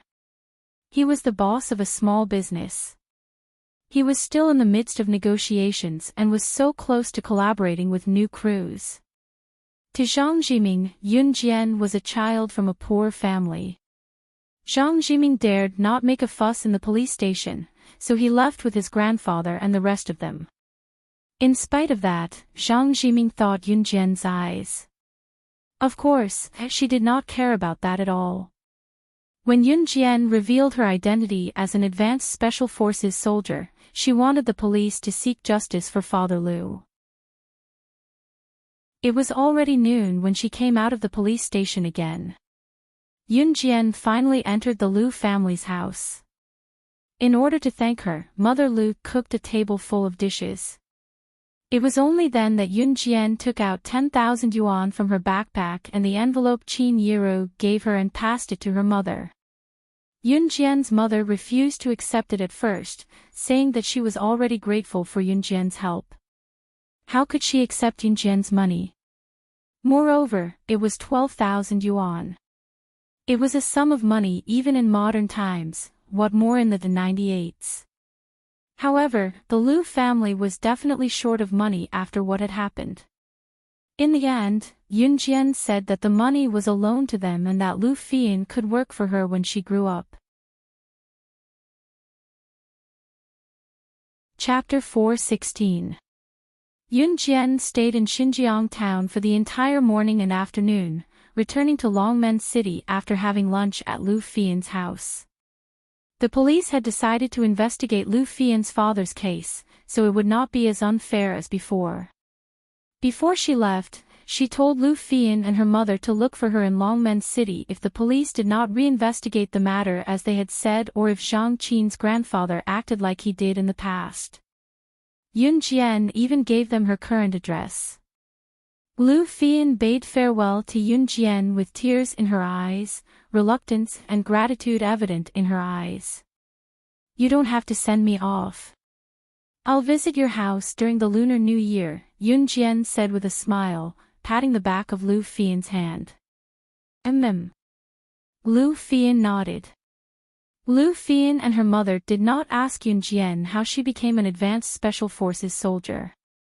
It was not that they did not care, but they knew how to respect Yun Jian's own thoughts. There were things that Yun Jian would say if she wanted to. It was already evening when they returned to Longmen City. Qin Yiru asked about the Lu family's recent situation in a concerned tone after she came back from work and Yun Jian told her everything. There were only Qin Yiru, Yun Jian, and Xiao Yunzhu at home during dinner. Yun Yi was out with her classmates, so she was not at home. She had been busy and was rarely at home. Ding dong. The doorbell rang. Qin Yiru stood up to open the door but was stopped by Yun Jian. Mom, continue eating. I'll go open the door. Yun Jian stood up and shoved her hands into her pockets to go to the door. Since no one opened the doorbell seemed to ring more urgently. The person outside the door seemed to be looking for something urgent. Yun Jian was already walking to the door. With a creak, Yun Jian stood at the door and opened it. Outside the door, a figure was anxiously pacing back and forth. Once the girls saw Yun Jian, she rushed to her and said hastily, "Sister Jian. Not good. Boss was shot, and his life is in danger." This person was none other than Su Zetian's subordinate, Duan Lei. Duan Lei was a steady person, but at this moment, he lost his sense of heaviness. Yun Jian immediately knew that something must have happened to the Su Zetian that Duan Lei had mentioned. Although Yun Jian had taken over Dragon Head Gang and changed it to Falcon Hall, the gang members were used to calling her Sister Jian while Su Zetian was still addressed as boss. Yun Jian never cared about these things. "Let's talk outside." Duan Lei's voice was very loud. Yun Jian was afraid that Qin Yiru, who was in the room, would hear him, so she turned around. In spite of it, Qin Yiru had already heard the commotion. She stood up and walked over, asking, "Xiao Jian, what's going on? Who's in danger?" Yun Jian had Duan Lei leave the house first before she turned to lie to Qin Yiru. "Mom, it's something in the military. I'll go take a look and see if I can help. Don't worry." After that, Yun Jian hurried out of the house after Qin Yiru agreed. Qin Yiru did not ask further when she heard that it was something in the military. After Yun Jian left the house, she went to Falcon Hall's headquarters side by side with Duan Lei. What exactly happened? Yun Jian went straight to the point. As they walked, Duan Lei explained, but his slightly panting voice sounded very anxious. Boss was having a meeting with the higher-ups in the gang when a sniper sniped him from afar. It was so close. Boss would have died on the spot. Chapter 4:17. Yun Jian knew that Duan Lei and the gang were Su Zetian's buddies. Back then, it was Su Zetian who had led them to establish Dragon Head Gang. Of course, their friendship was greater than the sky. "Do you know who did it?" Yun Jian pressed her lips together. She did not look flustered, merely walking briskly to Falcon Hall's headquarters with Duan Lei. "I have my suspicions but I'm not sure," Duan Lei said, calming down. Duan Lei had run over earlier but once he reached Yun Jian, he suppressed his fear. It was as if as long as Yun Jian was around, everything was not a problem and could be solved. "Who is it?" Yun Jian asked. "Flying Passage," Duan Lei uttered those 3 words. Yun Jian nodded slightly, a sharp glint flashing in her expressionless eyes. If she remembered correctly, Flying Passage was a gang in Taizhou City, the closest to Longmen City. Furthermore, the Sky Bridge Gang and Falcon Hall had been having a territorial dispute in recent days. There were many cities near Longmen City. Su Linbua, whom they met at the National Mafia Tea Party, was the mafia boss of Yuzhou City, which was near Longmen City. As for the recent dispute between Flying Passage and Falcon Hall, it originated from Flying Passage. For some reason, Flying Passage insisted that a downtown area in Longmen City was actually under Flying Passage's jurisdiction. Naturally, Falcon Hall would not give up their territory, which was clearly theirs. Hence, a conflict had arisen between them recently. Su Zetian had been shot by a sniper when he was having a meeting with the higher-ups today to discuss how to deal with Flying Passage. He was still in the emergency room, unconscious. Therefore, Duan Lei guessed that it was Flying Passage who did it. With that in mind, Yun Jian and Duan Lei came to Falcon Hall's headquarters. According to Duan Lei, they had hired a professional doctor to remove the bullet for Su Zetian. However, removing the bullet in Falcon Hall's headquarters was not as well equipped as a hospital, so the risk factor was much higher. There was a reason why Su Zetian had not gone to the hospital yet. Usually, gangsters would not go to the hospital for no reason. Especially someone like Su Zetian, who had been shot, couldn't go to the hospital. Because how could an ordinary person get shot? Moreover, the country prohibited ordinary people from carrying firearms. Once discovered, they would be severely punished. If he sent Su Zetian to the hospital, he would probably be arrested soon. If a regular gangster was caught, he could still find someone to bail him out. Even the police station could turn a blind eye to it. But if they were discovered in the hospital, it would be troublesome. Therefore, when gangsters got shot, they would rather die than go to the hospital for the sake of their brothers in the gang. As they spoke, Yun Jian and Duan Lei arrived at Falcon Hall's headquarters. A row of higher-ups stood in the main hall of Falcon Hall's headquarters. At this moment, all of them had ashen faces, anxious. Sister Jian's here. At this moment, someone saw Yun Jian and Duan Lei walking in from outside the door. He seemed to have found support in an instant and shouted. Yun Jian stepped in and glanced around before pressing her lips together and looking down at the crowd. Where's Su Zetian? Sister Jian, he's in the room. The doctor is still removing the bullet. The room can't be too stuffy in case boss's wound gets infected, so we can only stand outside and wait, one of the higher-ups told Yun Jian hoarsely with swollen eyes. Chapter 4:18. Su Zetian was in the room now and the doctor was operating on him. When the doctor first saw Su Zetian's injury, he shook his head and sighed, I'll do my best. It was because of this that the higher-ups present were teary-eyed. Waiting was the longest. It was especially so when they did not know if Su Zetian could be saved. After all, he had fainted the moment he was shot. If the doctor had not come in time, Su Zetian would not have made it in his condition. Yun Jian shifted her gaze to the closed door of the room where Su Zetian was operating and strode toward it. Seeing that Yun Jian was about to open the door, the higher-up who said that Su Zetian was in the room stopped her quickly. Sister Jian, you can't go in. The doctor said that the air inside must be kept clean or it'll infect boss's wound. The higher-up spoke up out of concern for Su Zetian's injury. Yun Jian understood.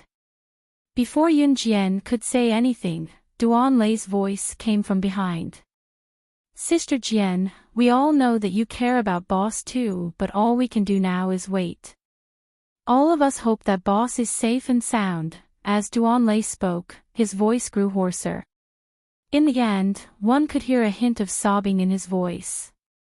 Su Zetian's subordinates were loyal and devoted. Su Zetian himself didn't treat them as subordinates, but as his own brothers. Today, something like this happened to Su Zetian. This group of fearless men, who had relied on brute force to develop the Dragon Head gang to its current state, had their eyes red. They all lowered their heads, and no one spoke for a moment. Just as everyone was crestfallen and trembling in fear that bad news would come out of the room at any time, a melodious and light female voice rang out. I know medicine. When they first heard the voice, their hearts skipped a beat. In less than 3 seconds, they looked up abruptly, their bright eyes looking straight at the girl standing at the front. Sister Jian knew medicine. They were stupefied. Yun Jian watched their reaction with a smile and flipped her hair before looking at the group with pressed lips. What? You don't believe me? Yun Jian's voice sounded like a warning bell in everyone's hearts. Everyone's eyes turned to Yun Jian, color returning to their eyes in the blink of an eye. Duan Lei stood up immediately and nodded confidently, looking at Yun Jian. Sister Jian, we believe everything you say. Ever since Yun Jian's performance at the Mafia tea party had spread in the gang, everyone believed in one thing. Yun Jian was never one to speak empty words. Everything she said was reasonable. Looking at the sudden change in everyone's expression and the trust in their eyes, Yun Jian could not help feeling a jolt. She did not know when they had started trusting her. Duanlei, go in with me. Everyone else, wait outside, Yun Jian told the rest after a glance at Duanlei. With that, she pushed the door open and entered the room without hesitation. Duanlei did not know why Yun Jian asked him to go in, but he followed her anyway. He closed the door after entering the room. Chapter 419. Inside the room.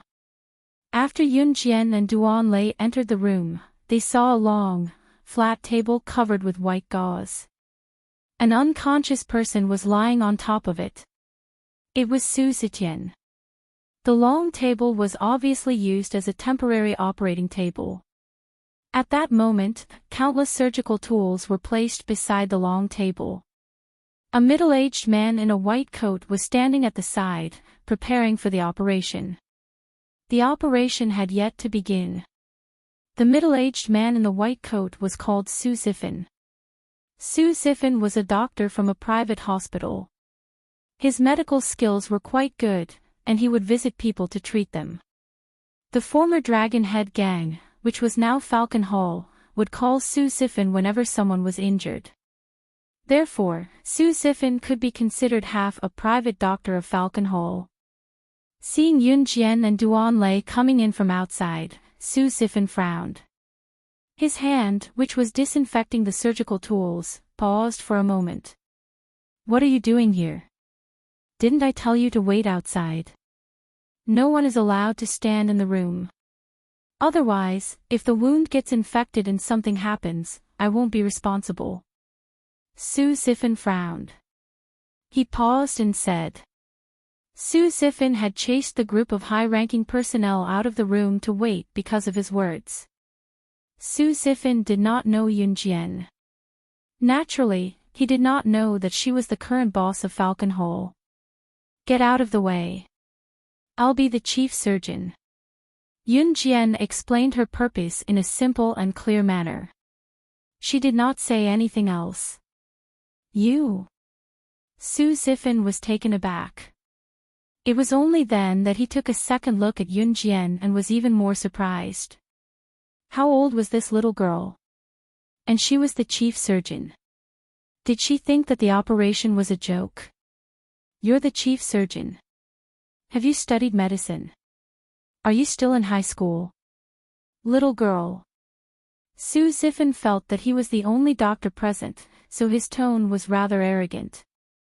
Moreover, Su Zifan's medical skills were indeed good. Many hospitals had offered him high salaries to work in their hospitals, but he had rejected them all. In addition, as long as it was a patient, they would naturally need his help. Su Zifan had never met any opponents, so he usually carried a sense of arrogance in his bones. Su Zifan, take a good look at who is standing in front of you. Be careful that I don't kill you for speaking rudely. Duanlei glared at Su Zifan and spoke viciously. Before this, Su Zifan was the only doctor here, so Duanlei would go easy on him. It was different now. Sister Jian knew medicine as well. Su Zifan was dumbfounded. He didn't expect Duanlei to speak to him in such a tone. After you, Sister Jian. Duanlei saw that Su Zifan had restrained himself and did not waste any more time. He turned to look at Yun Jian and said. Yun Jian walked over. Sister Jian. Could the person whom Duanlei, a high-ranking member of Falcon Hall, address as Sis be the young new boss of Falcon Hall that was rumored to be? Su Zifan was dumbfounded for a moment. Only then did he realize how much hatred his words had caused. His whole body shivered as he stood there. Su Zifan didn't even dare to move. She was the boss of Falcon Hall. It meant that it was not impossible for Yun Jian to kill Su Sifin on the spot in a fit of rage. While Su Sifin was still in a daze, Yun Jian had already come to the long table and put on the surgical gown and sterile gloves that Su Sifin had brought for her. "You'll be my assistant." Yun Jian suddenly turned to look at Su Sifin. She did not blame him for his rudeness, nor did she say anything else. Not expecting Yun Jian to say that, Su Sifin was stunned again before he nodded. "Oh." Chapter 420. While Su Sifin was still in a daze, Yun Jian had already walked to Su Zetian's side. Su Sifin's medical skills were indeed brilliant. The local disinfection of the area where Su Zetian was shot had already been arranged properly. Su Zetian was shot in the back, and the muzzle was near his heart. Fortunately, when the bullet entered his heart, his beating heart had just contracted, so the bullet did not directly penetrate his heart. At least for now, Su Zetian still had a chance to live. If Su Zetian died on the spot, then even Yun Jian would not be able to save him. Scalpel. Yun Jian extended her hand to where Su Sifin was. "Ah." Su Sifin was dumbfounded. "Scalpel." Yun Jian repeated patiently. In fact, if Su Sifin was not the only one present who knew medicine, Yun Jian would not have asked him to be her assistant. After all, this was a surgery near the heart. If she was not careful, Su Zetian would die on the spot. It was very risky to complete the surgery by herself, so in this case, Yun Jian had to choose Su Sifin as her temporary assistant. Su Sifin was still in a daze, but when Yun Jian called him, he handed over the scalpel. In fact, Su Sifin was still somewhat against Yun Jian performing the surgery. He always believed in his own judgment. This little girl, could she really be the chief surgeon? As for why Su Sifin did not stop her, it was because he had already determined that Yun Jian was the boss of Falcon Hall.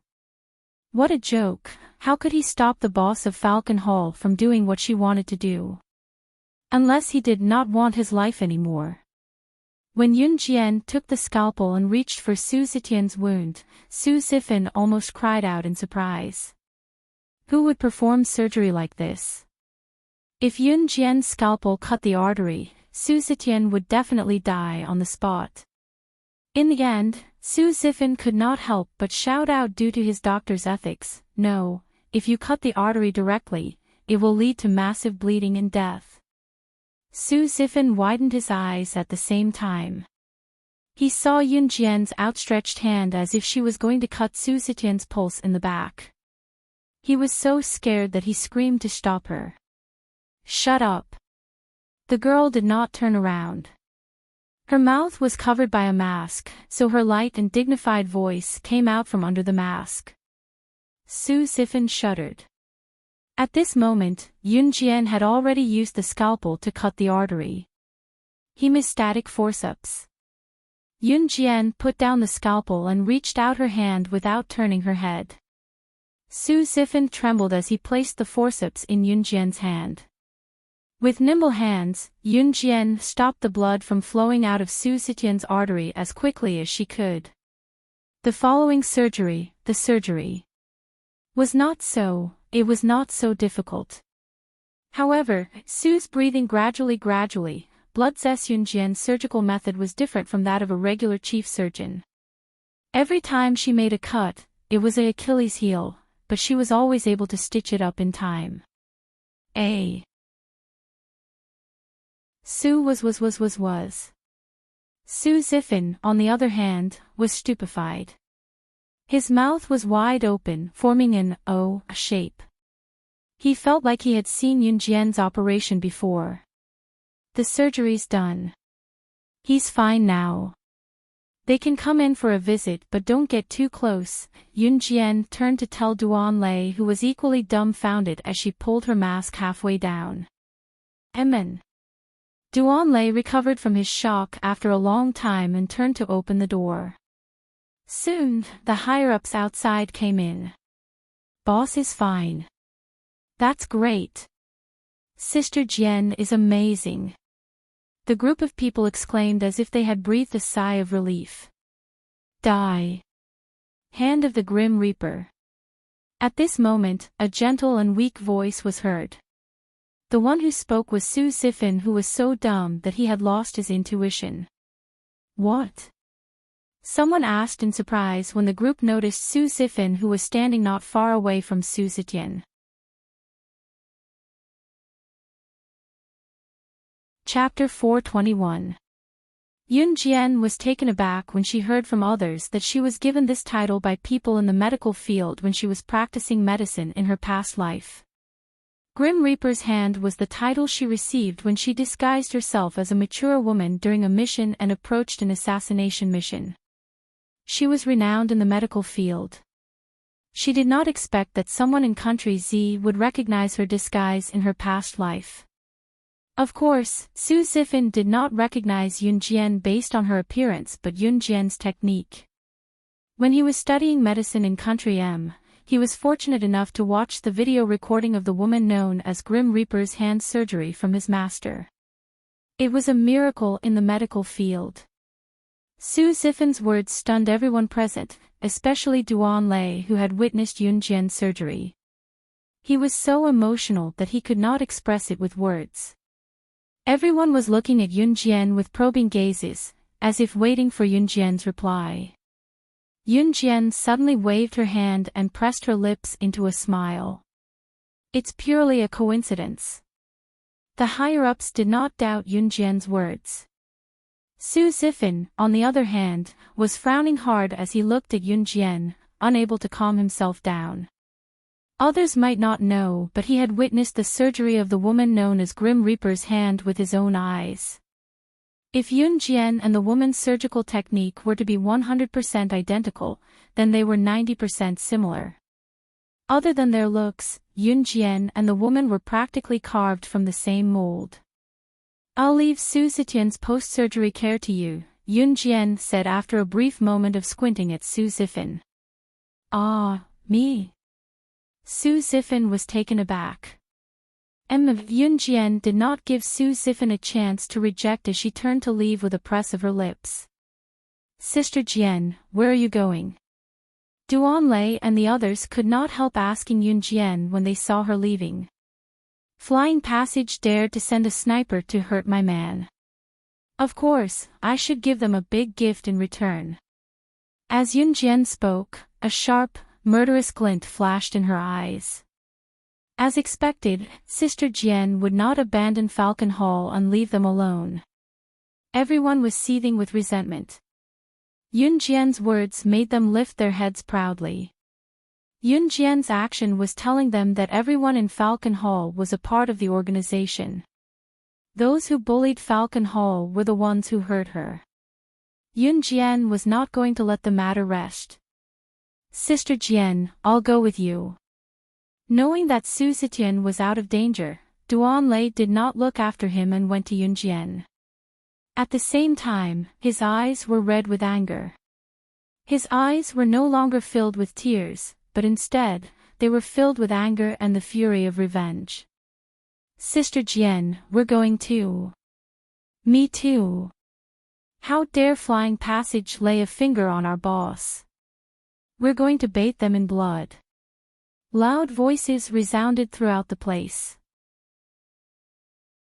Everyone had only one thought in mind, and that was to make Flying Passage pay the price. They were 100% sure that Su Zetian's injury was Flying Passage's doing. No one is allowed to go. Yun Jian looked at the group and spoke with a press of her lips. Then, she continued, but what she said was hot-blooded. It's just Flying Passage. I alone am enough to take it down. Yun Jian's brash and arrogant words sounded domineering to the ears of the others. No one thought that she was young and frivolous. Chapter 422. On the highway from Longmen City to Taizhou City, a fiery red Ferrari LaFerrari sped along. The red Ferrari overtook countless cars, pulling the distance to the maximum. The camera turned around and passed by the corner of a mirror. A delicate and pretty little face was reflected in the mirror. Yun Jian sat in the driver's seat of the Ferrari LaFerrari. She turned the car around and sped along the highway where there were fewer cars. There was only one destination for her, Taizhou City, flyover.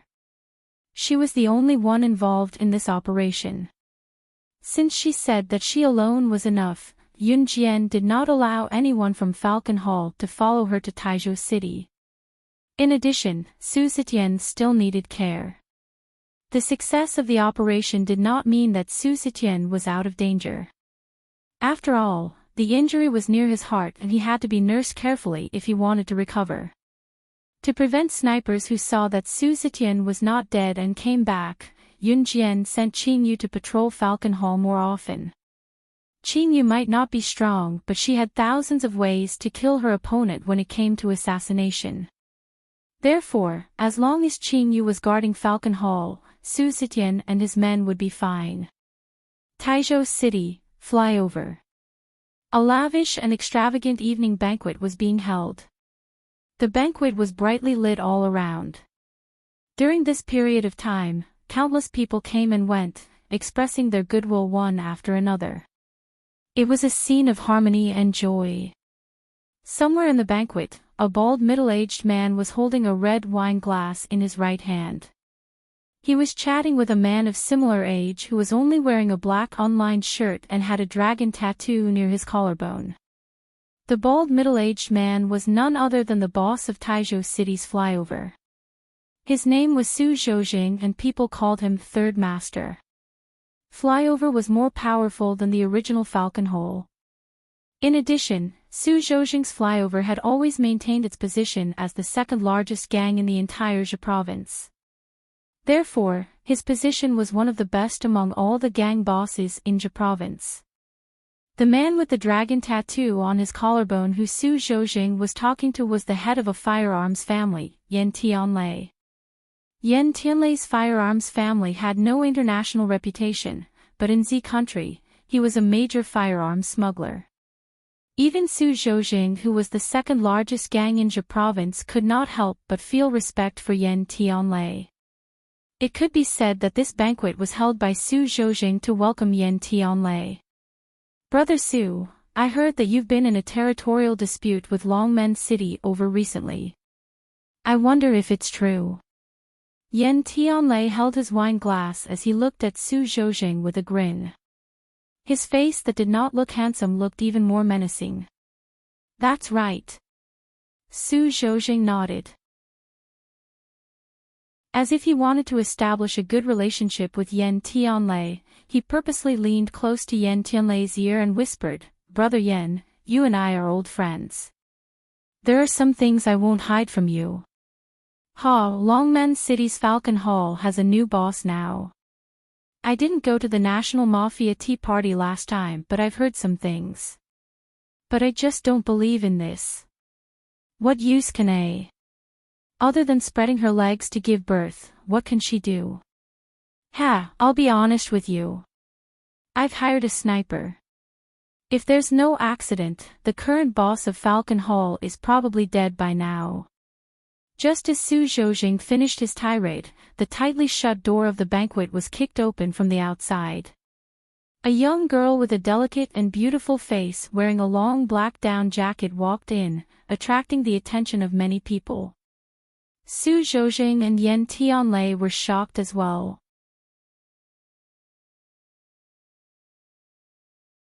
Chapter 423. Yun Jian's appearance and her domineering and arrogant words attracted everyone's attention. Including Su Zhoujing, who was called out, and Yan Tianlei, who was standing in front of Su Zhoujing and chatting with him. Everyone turned their attention to Yun Jian, who had just kicked the door open. Yun Jian's delicate face was delicately sculpted. She was dressed in a plain, long, black down jacket that wrapped around her impressive figure. It was not hard to imagine what kind of figure lay beneath the thick jacket. In spite of it, the most shocking thing was what Yun Jian said. Everyone knew that this banquet was hosted by the boss of Flying Bridge, Su Zhoujing, and that the host was Yen Tianlei, who came from an armaments family. And this young girl who had appeared out of nowhere dared to provoke the boss of Flying Bridge in front of everyone. Didn't her mother teach her that doing so would bring about a fatal disaster? Everyone was guessing Yunjian's identity, but judging from Yunjian's youthful appearance, everyone could only guess that she was a student in school. Other than that, there was nothing else. In spite of it, what Yunjian said just now had truly stunned them. Su Zhoujing frowned maliciously. He reached out and ran his hand through his bald head, his lips curling into a sinister smile. "Little girl, you're looking for me." Su Zhoujing was standing at a corner of the banquet. He was currently looking at Yunjian from the corner of his eyes. When he saw Yunjian's face, there was a hint of mockery in his eyes. Everyone in the circle knew that Su Zhoujing's tone had a hint of mockery in it. It was a sign that he was about to lose his temper. Hence, when the people around saw it, they were so scared that they hid a distance away. What a joke! Su Zhoujing was the boss of Taizhou City's black market. Who would dare offend him? However, just as the crowd was about to sit back and enjoy the show, thinking that Yunjian would be done for daring to behave so atrociously in front of Su Zhoujing, the young girl's clear voice rang out again. "You're the one I'm looking for. How dare Flying Bridge send a sniper to hurt Falcon Hall's men? I'm going to destroy Flying Bridge today." What frivolous words! Everyone's heart skipped a beat. In an instant, they turned their heads to look at Yunjian. Everyone's eyes were filled with more thoughts. Could this girl be from Falcon Hall? It wasn't that the crowd didn't believe Yunjian's words, but Yunjian's age made it hard for them to believe. More importantly, if she claimed to be a member of Falcon Hall, why did she come alone? Thus, at that moment, everyone took Yunjian's words to be a joke. What's more, she had shamelessly boasted that she was going to destroy Flying Passage. Just her alone. Puff! Are you kidding me? One had to know that the Sky Bridge Gang was the second largest gang in Zhe Province. Even the largest gang in Zhe Province would not be able to destroy the Sky Bridge Gang. Just by herself. To hell with it. F***CK, you little brat, scram back to where you came from. Falcon Hall. Who does Falcon Hall think it is? Little girl, don't try to act cool for no reason. Do it again and I'll shoot you. Just then, one of Su Zhoujing's underlings swiftly whipped out a shiny pistol and pointed it at Yunjian, threatening her. Seeing Su Zhoujing's underlings whipping out a pistol, the crowd shuddered. After all, everyone was afraid of guns from the bottom of their hearts. However, Yunjian, who had a gun pointed at her head, did not bat an eyelid. She curled her lips slightly without anyone noticing, and a murderous glint flashed across her eyes. Isn't she Falcon Hall's new boss, slaying Luo? I saw her at the National Mafia tea party. Just then, someone in the crowd suddenly pointed at Yunjian and shouted in a trembling voice. Chapter 424. The person who spoke was the boss of a small gang. He did not have much authority, and there were only a few hundred people in his gang. However, he was fortunate enough to attend the National Mafia tea party. When Yunjian appeared just now, the person felt a sense of familiarity. Originally, a small gang like his wasn't qualified to participate in the National Mafia tea party, but he relied on his connections to force his way in. He had only caught a few glimpses of Yunjian from afar. He had found Yunjian familiar when she appeared. He thought for a while and suddenly recalled. Wasn't she the boss of Falcon Hall, slaying Luo? Her. Falcon Hall's new boss. She's the woman named Slaying Luo. Really? I heard that a mysterious man had annihilated the #1 gang in the northern region, the Green Tiger Gang, for Falcon Hall's boss, Slaying Luo. She's just a woman who relied on a man to get to where she is now. Not necessarily. She's not to be trifled with. Everyone present began to talk among themselves. Their words were filled with deep admiration for Yunjian, but there were also some who snorted at her. No one had expected Falcon Hall's new boss, slaying Luo, to be so young. Even Su Zhoujing and Yan Tianlei could not help but take a deep breath. When the Flying Passage members heard that Yunjian was Falcon Hall's boss, slaying Luo, they all ran over to surround Yunjian. Given the current hostility between Flying Passage and Falcon Hall, the Flying Passage members would not hold back now that Yunjian's identity had been exposed. "You're Falcon Hall's boss, slaying Luo." Su Zhoujing could not help but re-evaluate Yunjian. He changed his tone and walked up to Yunjian with a frown, but his attitude had changed drastically. However, due to the territorial dispute between Flying Passage and Falcon Hall, Su Zhoujing was not in a good mood even if he did not look at Yunjian with that mocking gaze. She was surrounded by her brothers from Flying Passage. One of Su Zhoujing's men was even pointing a gun at her. However, she faced Su Zhoujing fearlessly and did not panic at all. "Congratulations, you guessed right." Yunjian's eyelids didn't even twitch as she said this directly. After a pause, she added coldly, "Unfortunately, there's no prize for guessing correctly." Su Zhoujing frowned. He suddenly looked at Yunjian with disdain, as if he was looking at a dead person. He had been eyeing Falcon Hall's downtown area for a long time and had wanted to take it for himself, but Falcon Hall had refused to let go. Falcon Hall was ranked near the bottom among all the gangs in Jia province, and Flying Passage was the second largest gang in the province. Therefore, Su Zhoujing flew into a rage out of humiliation when he failed to take over. He sent a sniper to kill Falcon Hall's boss, and in the end, annihilated Falcon Hall. However, Su Zhoujing did not know that the sniper he sent had targeted the wrong person. Therefore, Su Zetian took a bullet for Yunjian for nothing. "Since you're here, don't think of leaving." Su Zhoujing suddenly smiled sinisterly. He clapped his hands and a sinister smile appeared on his face. Su Zhoujing had never believed in rumors. Especially after seeing Yunjian in person, Su Zhoujing believed that she was just a woman who spread her legs and relied on men to get to where she was now.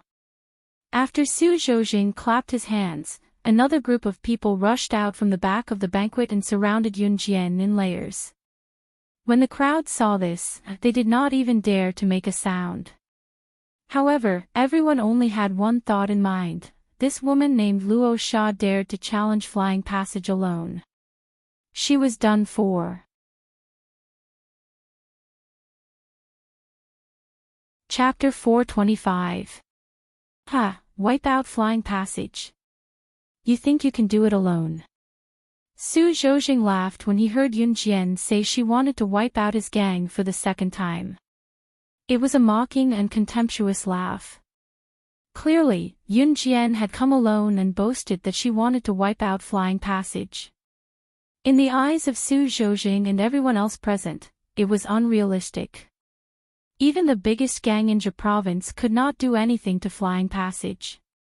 She was just a little brat. Not only had she come alone, she even wanted to wipe out Flying Passage. That was more unbelievable than dinosaurs coming back to life.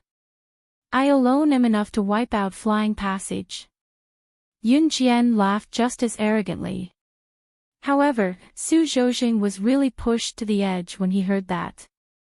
No one would be able to take it if someone continued to act so arrogantly in front of him. Moreover, Su Zhoujing was the boss of Taizhou City's black market. Su Zhoujing was truly enraged to be mocked by an underage girl in front of so many people. His sinister face contorted. His bald head coupled with his tightly furrowed brows made him look repulsive. "Kill! Kill! Kill this bitch for me! Damn it! She has a death wish. How dare she behave so atrociously in my territory? Su Zhoujing pointed at Yun Jian and shouted at his men who had formed a circle around Yun Jian. Yes, sir.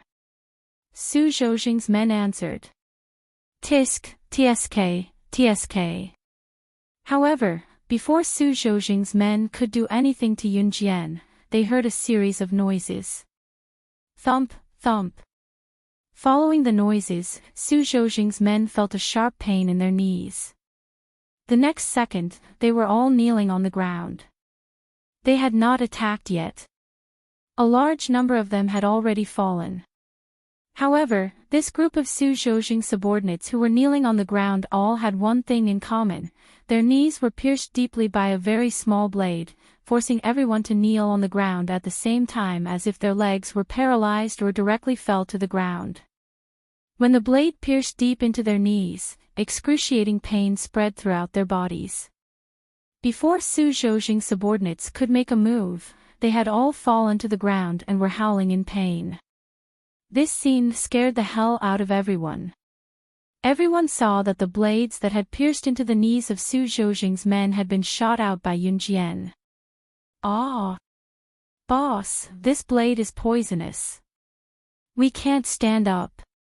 One of Su Zhoujing's men who had fallen down shouted desperately. They only felt that their bodies were weak.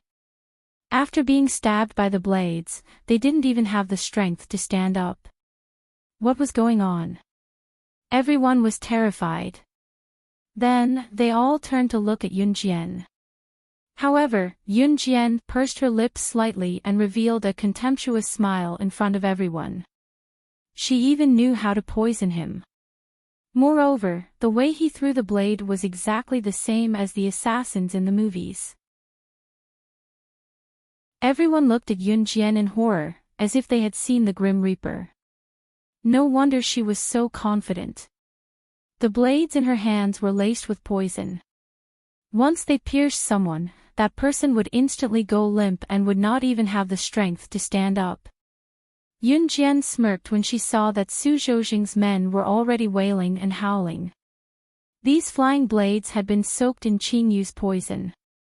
Once the blades grazed the body and came into contact with the blood in the body, the person would instantly go limp and would not even have the strength to stand up.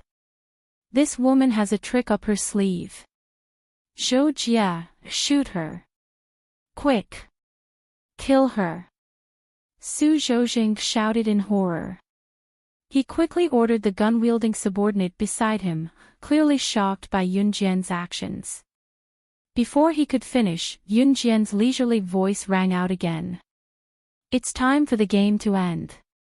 Since Flying Passage dares to target Falcon Hall, you'll have to pay the price. Chapter 426. As he spoke, Yun Jian's figure had already flashed.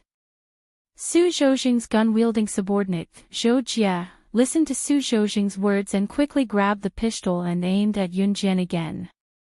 But in the blink of an eye, where was Yun Jian? Gone. I'm here. Suddenly, the girl's light voice came from behind. Zhou Jia's heart tightened. He grabbed the pistol in horror and turned around, but just as he turned around, he heard a chi sound, and a blade had already pierced his leg. His body went soft in an instant, and Zhou Jia fell straight to the ground like a puddle of mud. Yun Jian's speed just now was so fast that it could not be captured by the naked eye. Everyone present was horrified, especially Su Zhoujing. He watched in horror as Yun Jian stabbed the blade into Zhou Jia's leg, and then Zhou Jia fell to the ground. The pistol in Zhou Jia's hand also slipped to the ground. You! Su Zhoujing's mouth was wide open. His shock at this time could no longer be described with words. Su Zhoujing's group of subordinates all fell to the ground at this time, and no one could still stand and look at Yun Jian. Even Yan Tianlei, who was born in a family of arms and was used to seeing the world, could not help but tremble at this time. This girl was not human at all. This kind of strength, this kind of skill. She was not like the woman in the rumors who relied on men to get to the top. I what? Yun Jian continued to maintain her slightly restrained smile. She looked at Su Zhoujing, and the corner of her mouth was filled with a smile that made everyone present feel creepy. With a paw sound, Yun Jian did not look at the ground.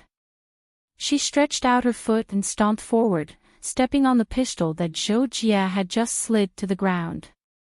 With a sudden stomp, Yun Jian's foot was slightly stronger, and the pistol was hooked by Yun Jian's foot and bounced up. This jump happened to be at the height of Yun Jian's hanging hand. She only needed to reach forward and grab the handle of the pistol. At this moment, Yun Jian's actions were more like a demon from hell. Her movements were extremely smooth, as if she had practiced it countless times. Su Zhoujing couldn't help but tremble. He no longer dared to treat Yun Jian as an ordinary girl or a woman who relied on men to get to the top. He even began to regret treating Yun Jian as that kind of woman. At this moment, Yun Jian skillfully fiddled with the pistol. She fiddled with the pistol out of habit and pointed the muzzle at Su Zhoujing. How do you want to die? Yun Jian narrowed her eyes with a smile. Her words carried a frightening evil intent. Su Zhoujing, who witnessed Yun Jian snatching the gun and pointing the muzzle at him, trembled all over his body. He was so scared that his face turned pale. All of Su Zhoujing's men were defeated by Yun Jian. Although he had some martial arts, judging from Yun Jian's skills just now, his little bit of martial arts was not enough at all. However, Su Zhoujing was not a person who would wait for death. His face twisted and he quickly threatened, "You can't kill me. If you kill me, then my brother will definitely avenge me. Do you know who my brother is? He's a member of the Kosha mercenaries. If you kill me, you'll die." This was Su Zhoujing's trump card, and Su Zhoujing would only use this trump card when his life was threatened. However, after hearing Su Zhoujing's words, Yun Jian's hand paused. She drew an arc. Oh. Su Zhoujing actually has a brother who works for the Kosha mercenaries. The Kosha mercenaries were popular all over the world, so Yun Jian was not surprised that she could meet members of the Kosha mercenaries wherever she went.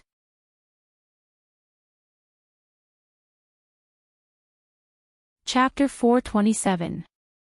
Everyone's eyelids twitched at Su Zhoujing's words. Even Yan Tianlei could not help the twitch of his lips. Su Zhoujing's brother was from the Kosha mercenaries.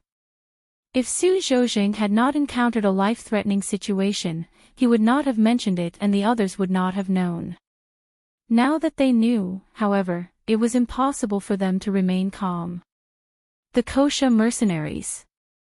Those present were either in the underworld or related to the black market, so they were familiar with the Kosha mercenaries. Such a powerful organization of assassins and mercenaries was one of the top organizations in the world.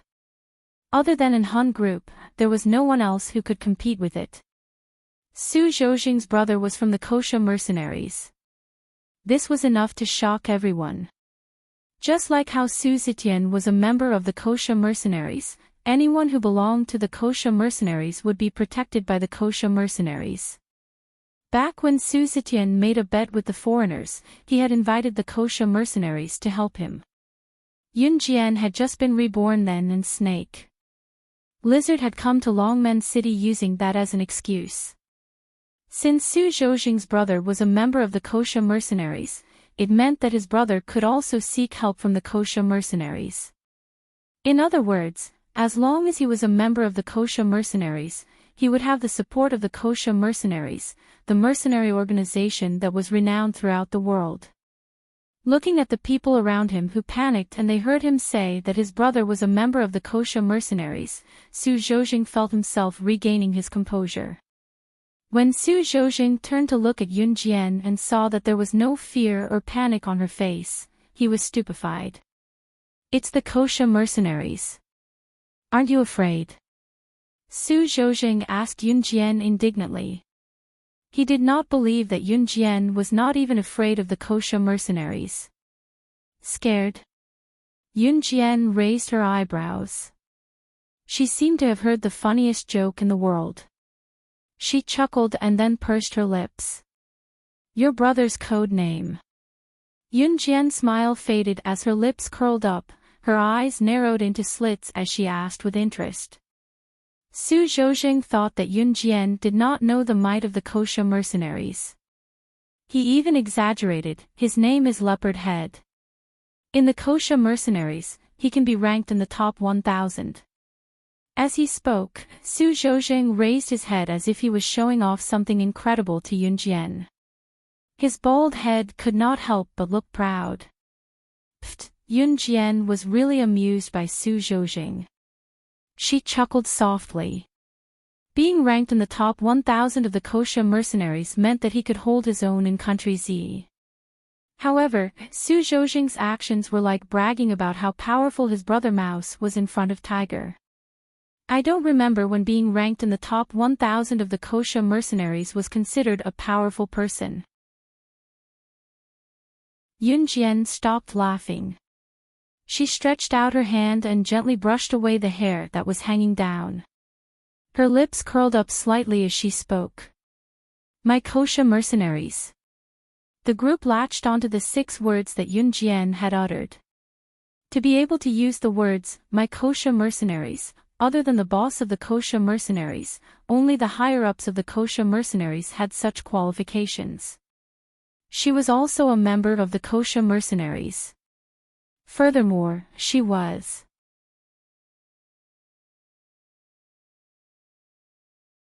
Chapter 428. You're also a member of the Kosha mercenaries?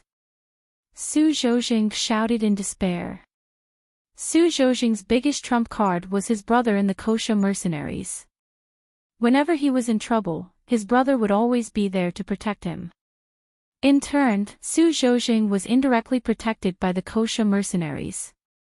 Because of this, Su Zhoujing's flying passage was already ranked as the 2nd largest gang in Jia province. What do you think? Yun Jian narrowed her eyes. She twirled the gun in her hand and pointed it at Su Zhoujing. Alright, enough with the nonsense. But I have to thank you. If you didn't tell me, I probably wouldn't have known that the Kosha mercenaries have a useless brother like your brother. Yun Jian closed one of her eyes. She laughed maniacally and narrowed her eyes at Su Zhoujing. No. Don't kill me. I was wrong, don't kill me. After realizing that Yun Jian was not afraid that his brother was a member of the Kosha mercenaries, Su Zhoujing immediately realized that Yun Jian might really be a member of the Kosha mercenaries. She might even be a high-ranking member of the Kosha mercenaries. Su Zhoujing was in a mess. He suddenly turned around and ran forward as if he was running for his life. Seeing Su Zhoujing running away in a frenzy, the crowd felt that it was unrealistic. Su Zhoujing was the boss of the flying passage in Taizhou City. In spite of it, he was forced into this state by Yun Jian. Yan Tianlai knew that anything could happen if he did not step up now, so he quickly said to Yun Jian, "You're right. Hello, young friend. I'm from the Yan family's firearms family. I wonder if you can give me some face and spare brother Su this time." Yan Tianlai's words made Yun Jian's hand that was about to pull the trigger pause. Yan Tianlai was delighted. He thought that he had convinced Yun Jian. Who knew that in the next second, there would be a loud bang. The gun in Yun Jian's hand emitted a wisp of green smoke, but she didn't have any extra expression on her face. Bang! A crisp sound came from afar. Su Zhoujing, who was running away in a panic, was hit in the heart by a bullet and died on the spot. Yun Jian's marksmanship was extremely fast and accurate. There wasn't even the slightest bit of deviation. Everyone looked at Yun Jian in horror. They watched as she gently raised her hand and put away the pistol. She turned to Yan Tianlai, whose face instantly turned pale, and said loudly, "Give you face." "Who are you? Why should I give you face?" Su Zhoujing had to die. Su Zetian had almost lost his life, not to mention that Su Zetian had blocked the attack for himself. What Su Zhou wanted was his own life. Yun Jian had once said that she would kill anyone who wanted her life first. Su Zhoujing's death meant that Flying Passage was no more. After all, a gang without a leader was the easiest to take over. Yen Tianlei's pale face was drained of blood. He wasn't the only one. Even those who had been in the underworld for years or had plenty of experience were completely stunned when they saw how decisive Yun Jian was in killing someone. She showed no signs of panic after killing someone, as if killing someone was just a simple meal. Was she really just a teenage girl? Yun Jian merely sneered at the terrified expressions of the people around her.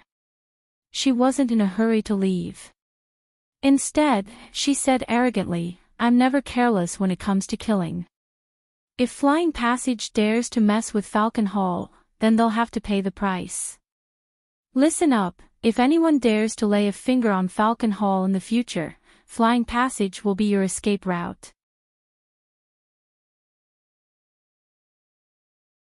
Chapter 429. Anyone who dared lay a finger on Falcon Hall would suffer the same fate as Flying Passage. Flying Passage, destroyed. As if to prove that statement, Yun Jian led Falcon Hall's upper echelons into Flying Passage's headquarters the moment she returned. Due to the loss of their leader, internal strife broke out within Flying Passage. That was when Falcon Hall took advantage of the situation and seized control of the upper echelons of Flying Passage. In less than a day, they had taken over the entire Flying Passage. Flying Passage was the second largest gang in Jia Province. Even Leopard Pack, the largest gang in Jia Province, could not wipe them out. Yet, in less than a day, Falcon Hall, the weakest gang in Jia Province, had taken over Flying Passage and taken it under their name at lightning speed. Now that Falcon Hall had taken over Flying Passage's territory, it was only logical that they would become the second largest gang in Jia Province. In other words, all of Flying Passage's territory had been taken over by Falcon Hall. The black market was in an uproar when the news came out. At the same time, everyone knew that Flying Passage had planned to fight for territory with Falcon Hall. Since the fight did not go well, Flying Passage's boss, Su Zhoujing, had sent someone to assassinate Falcon Hall's boss, slaying Luo. However, the sniper had hit the wrong person, causing Falcon Hall's former boss, Su Zetian, to take a bullet and almost die. Falcon Hall's new boss, slaying Luo, was enraged. She had gone to Flying Passage's headquarters alone and killed Su Zhoujing, the boss, on her own. Then, she had taken advantage of Flying Passage's internal strife to take over the entire gang. Flying Passage's boss, Su Zhoujing, had wanted to fight for Falcon Hall's territory because he had set his eyes on it. In the end, Falcon Hall's boss, slaying Luo, had taken over Flying Passage. Everyone in the black market was dumbfounded when they heard the news. Falcon Hall's new boss, slaying Luo, was not only a woman, but she also had such capabilities. Flying Passage was no pushover. However, which black market boss in Z country could be as ferocious as her? From now on, countless gang bosses would tremble in fear when they heard Yun Jian's name. Who would dare say that Yun Jian was a woman who relied on men to get to where she was now? Be careful. They would end up like Flying Passage. After Yun Jian and her men had taken over Flying Passage, the higher-ups of Falcon Hall were extremely busy. Of course, Yun Jian only led the higher-ups in the gang to take down Flying Passage. As for the final tidying up, she left that to Falcon Hall's higher-ups. At this moment, the higher-ups of Falcon Hall were beside themselves with excitement. Falcon Hall headquarters. Under Su Zifan's care, Su Zetian woke up in less than a day and a half. After finishing her work, Yun Jian went to Falcon Hall's headquarters to visit Su Zetian. At this time, Su Zifan had just finished nursing Su Zetian and left, and Su Zetian's wife had been staying by his side to serve him. It was the first time that Su Zetian's wife, Yun Jian, met her. Her name was Lin Wanru. She was also in her 40s, but she looked gentle and virtuous, like a lady from a scholarly family. Although Su Zetian was a gangster, he loved his wife dearly. In this lifetime, he only had Lin Wanru as his wife, and they only had one son, Su Haokol. In the gang, Su Zetian rarely allowed his wife, Lin Wanru, to come into contact with the black market. He protected his wife very well. There were not many people in the world who could do what Su Zetian did.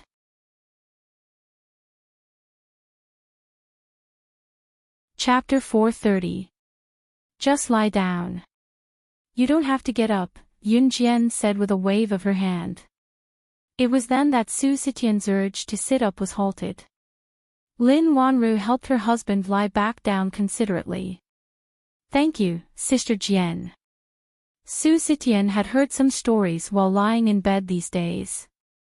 For example, it was Yun Jian who had saved his life. It was also Yun Jian who had gone to Flying Passage alone to wipe out his gang to avenge him. The gratitude in Su Zetian's heart couldn't be described with words. Back when Yun Jian asked for Falcon Hall, Su Zetian was still hesitant. Now, however, he would die a horrible death if he had second thoughts. Yun Jian had really led Falcon Hall out of Longmen City. Falcon Hall was now the second largest gang in Jia province. They were replacing the Sky Bridge gang. You don't have to thank me, Yun Jian said faintly. In spite of it, Su Zetian could feel her sincerity. Yun Jian did not know how to express herself, but she would use her actions to tell others and Su Zetian that she had taken him as one of her own. Yun Jian had always been protective of her own people. As long as someone offended her people, she would get rid of them as soon as possible. Rest well for the next few days. Go back to Falcon Hall after you've recovered, Yun Jian said. Yes. Su Zetian nodded heavily as he lay on the bed. He was accompanied by his wife, Lin Wanru, to Falcon Hall's headquarters today to look for Su Zifin to take care of him. Yun Jian had operated on him and stitched up the wound well. Su Zetian could basically walk with the help of others now, but his wound would not be torn apart as long as he did not move too much. Rest well then. I've passed your recent work to Duanlei. I'll be away for a while before the new year and will be back after that. Yun Jian had arranged everything in an orderly manner. After saying that, she waited for Su Zetian to respond again before she turned around and left. Walking out of Falcon Hall's headquarters, someone suddenly caught up to her and called out to her. Yun Jian turned to see Lin Wanru jogging to catch up to her. Little girl, your name is Yun Jian, right?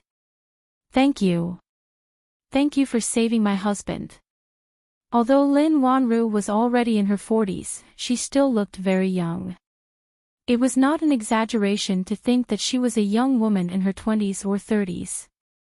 It was hard to imagine that this gentle, virtuous, and young-looking woman was Su Haokol's biological mother. I know my husband thanked you just now, but I still want to say thank you to you personally. Lin Wanru looked at Yun Jian sincerely. Yun Jian's pursed lips suddenly relaxed. She smiled slightly and responded to Lin Wanru's words. You're welcome. After returning from Falcon Hall, Yun Jian did not go home. She went to Lan Su's place first to inform him that she would not be coming back these few days before going to Qing Yu's house. When she went to Qing Yu's house today, she was the only one at home. As for her brother, Yun Yi, Yun Jian guessed that he had probably gone for tutoring. Yun Yi was a studious person, so he would go for tutoring during the winter break to improve his grades. Qing Yu ran to open the door and smiled when she saw Yun Jian. Sister Jian, you're here.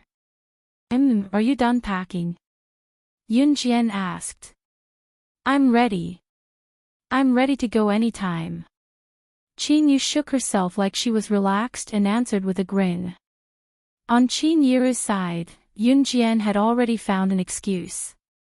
Now, Yun Jian and Qin Yu were in a Ferrari sports car heading to the nearest airport.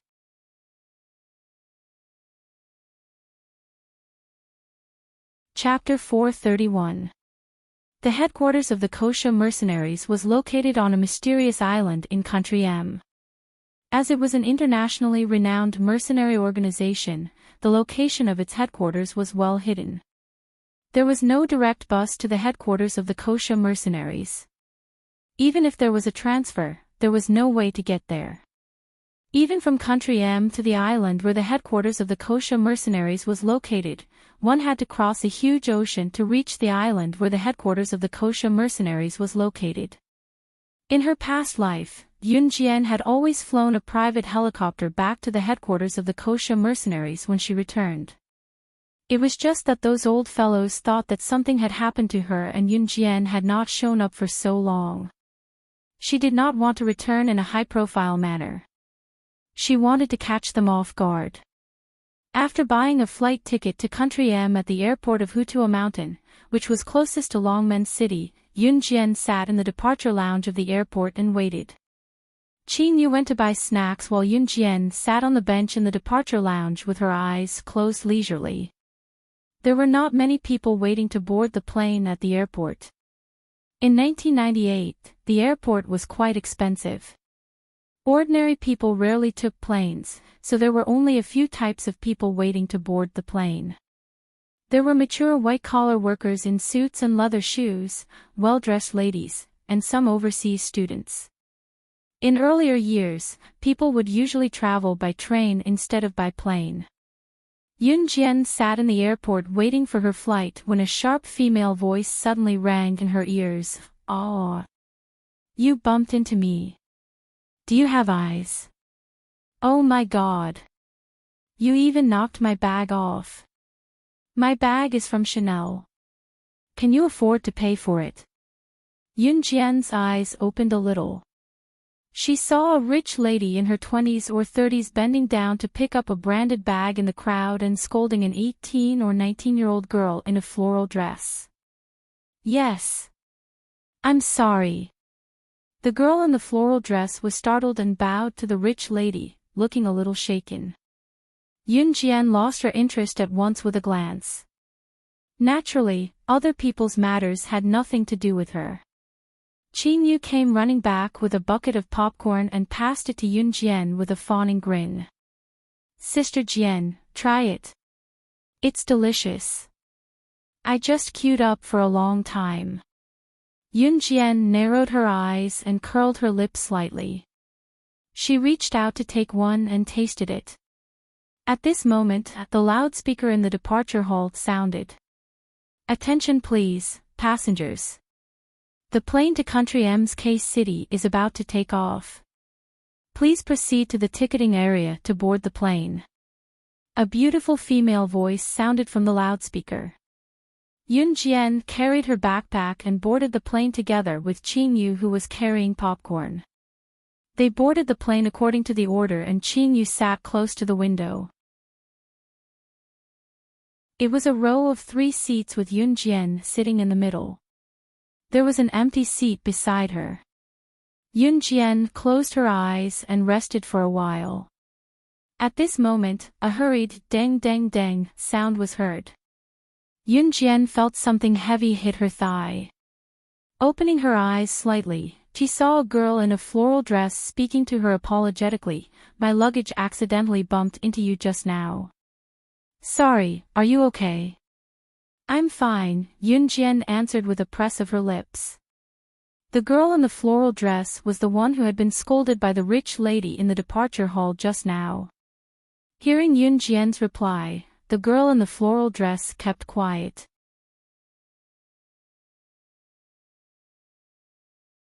Chapter 432. Along the way, Yun Jian did not speak to the girl in the floral dress who sat on her right. The atmosphere was strangely strange. It was a 24-hour flight, so all 3 meals a day were served on the plane. By the time they got off the plane, it was already the next morning. Due to the time difference between Country M and Country Z, Yunjian had boarded the plane yesterday evening. Now that 24 hours had passed, it was already morning in Country M, K-City. After they got off the plane, Yunjian and Qingyu changed buses. They were going to the harbor and take a boat out to the sea to reach the island closest to the Kosha mercenaries' headquarters. They would then take a yacht back. The Kosha mercenaries' headquarters was not a place that anyone could visit. In her past life, Yunjian had flown a helicopter directly. Now that she planned to go back in a low-profile manner, she would have to go through a lot of twists and turns. Just as Yunjian and Qingyu boarded the bus to the harbor, a surprised female voice came from behind them. "Hey, are you two going to the harbor as well?" The female voice sounded pleasantly surprised. Yunjian turned around and saw the girl in the floral dress whom they had met on the plane. The girl in the floral dress was looking at Yunjian and Qingyu in surprise, as if she had met a fellow countryman in another country and realized that they were traveling together. "Yeah, we're going to the harbor." Before Yunjian could speak, Qingyu answered for Yunjian. "What a coincidence. Can we go all the way?" "Hee, I'm Hua Meiling, what about you two?" The girl named Hua Meiling asked excitedly. "I'm Qingyu, she's Yunjian," Qingyu answered on behalf of Yunjian. They were considered familiar with each other now. On the bus to the harbor, Qingyu and Hua Meiling's laughter could be heard. Yunjian would chime in occasionally as well. As they chatted, Hua Meiling told them about herself. She was going to the harbor to find her friends who had arrived there before them. They had decided to go to Heifei Island for a vacation. Hearing that Hua Meiling was going to Heifei Island, Yunjian's eyes flashed. Heifei Island was a sacred vacation spot in M Nation. At the same time, it was the closest island to the Kosha mercenaries' headquarters. Yunjian and Qingyu had to pass by Heifei Island to take the yacht back to the Kosha mercenaries' island. After taking the bus for 2 hours, they arrived at the harbor. As soon as she got out of the car, a group of young men and women in their late teens came over to greet Hua Meiling. "They are my friends," Hua Meiling introduced them to Yunjian and Qingyu. Hua Meiling then introduced Yunjian and Qingyu to her friends. "This is Qingyu, and this is Yunjian. We bumped into each other on the way, and it just so happens that we are both going to Heifei Island, so let's go together. Hello, two little beauties, my name is Zhang Ziyuan. Can I be your friend?" Hee. A handsome young man of about 18 or 19 walked over to greet Yunjian and Qingyu with a grin. Someone slapped Zhang Ziyuan from the side and teased, "Ziyuan, get lost. Your real girlfriend is still here and you dare to tease her little sister? Are you tired of living?" Haha. Hua Meiling's group of friends immediately started laughing noisily. "They're just like that. Don't mind them," Hua Meiling said to Yunjian and Qingyu with a smile. "It's fine." Yunjian narrowed her eyes and looked at the ground, feeling an unfriendly gaze on her and Qingyu. From the corner of her eyes, she saw an elegantly dressed, sweet-looking girl standing behind the laughing group, glaring at Yunjian and Qingyu with disgust.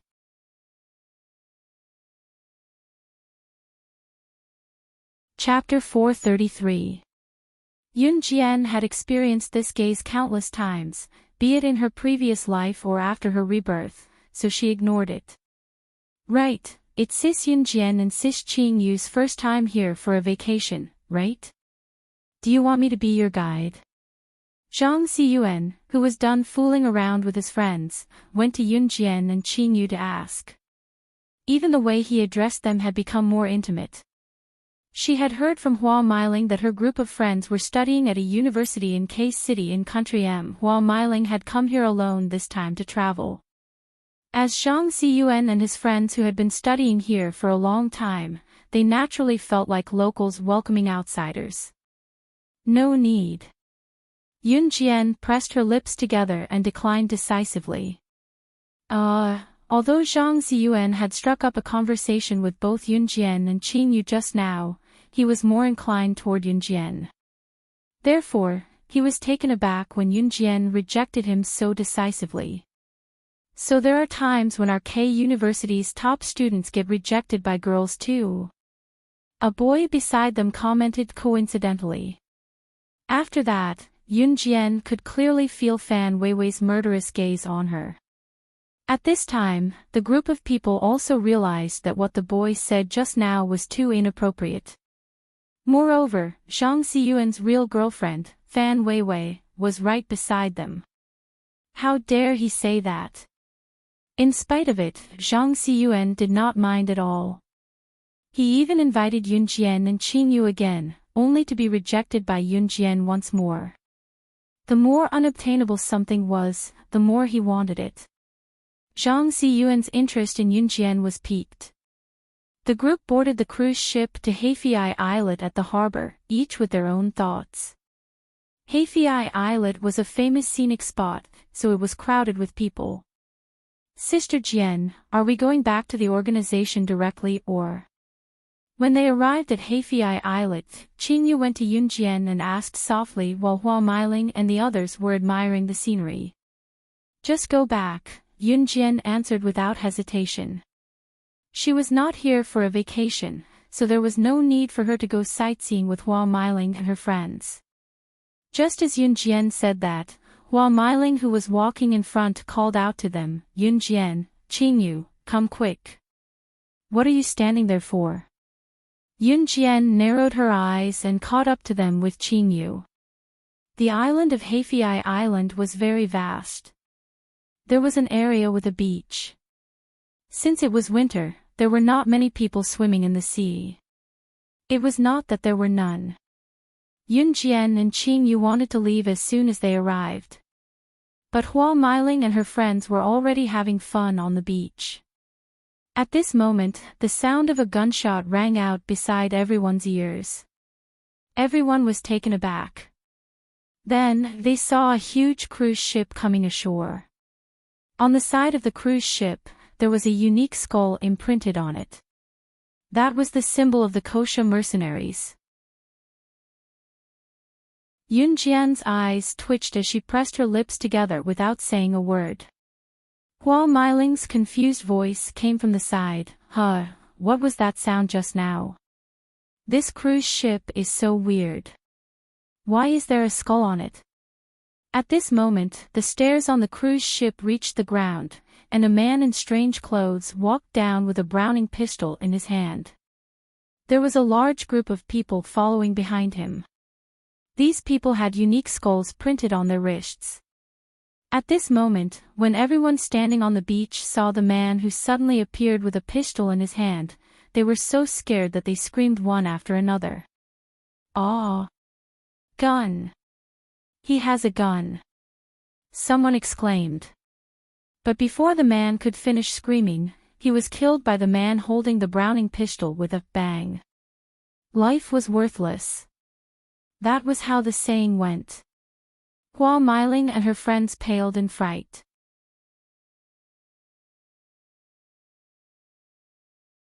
Chapter 434.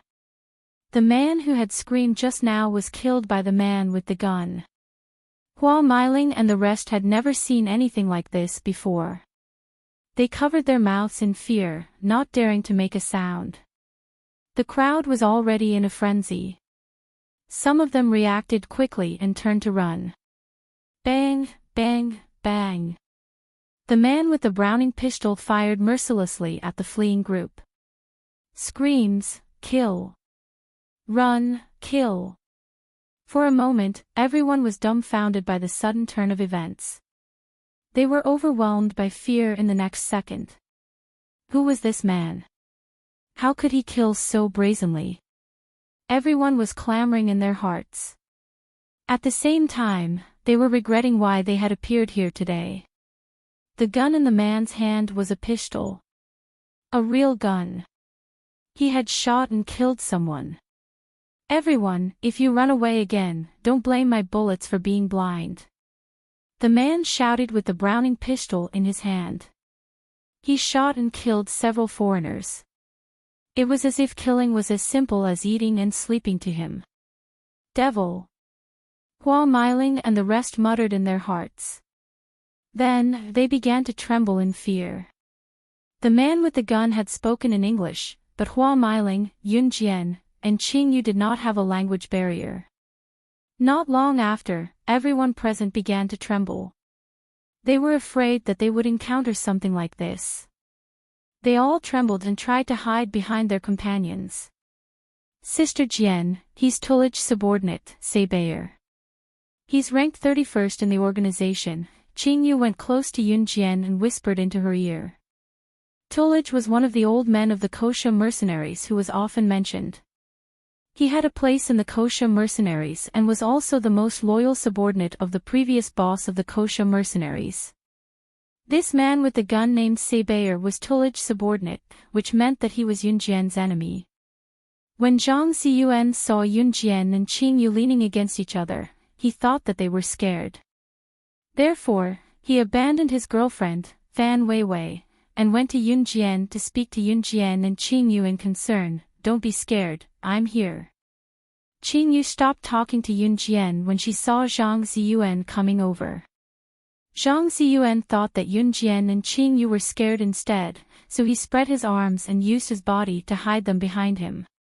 Zhang Ziyuan's action allowed Yun Jian and Qing Yu to avoid Seibayer's gaze. Seibayer looked around and saw that everyone around him was looking at him with fear, which made him even more arrogant. You, come over here.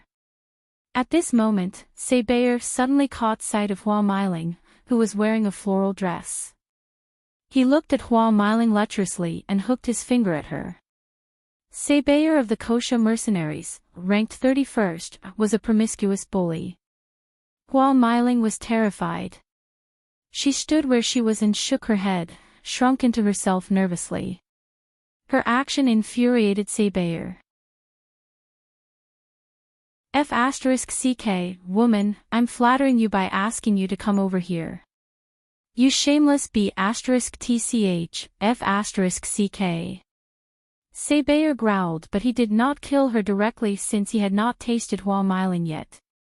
He ran over in an attempt to grab Hua Meiling. Hua Meiling was even more frightened by the turn of events. She shrunk into herself and leaned against Fan Weiwei behind her. A glint flashed across Fan Weiwei's eyes. She thought viciously that it was Hua Meiling who had provoked Yun Jian and Qing Yu.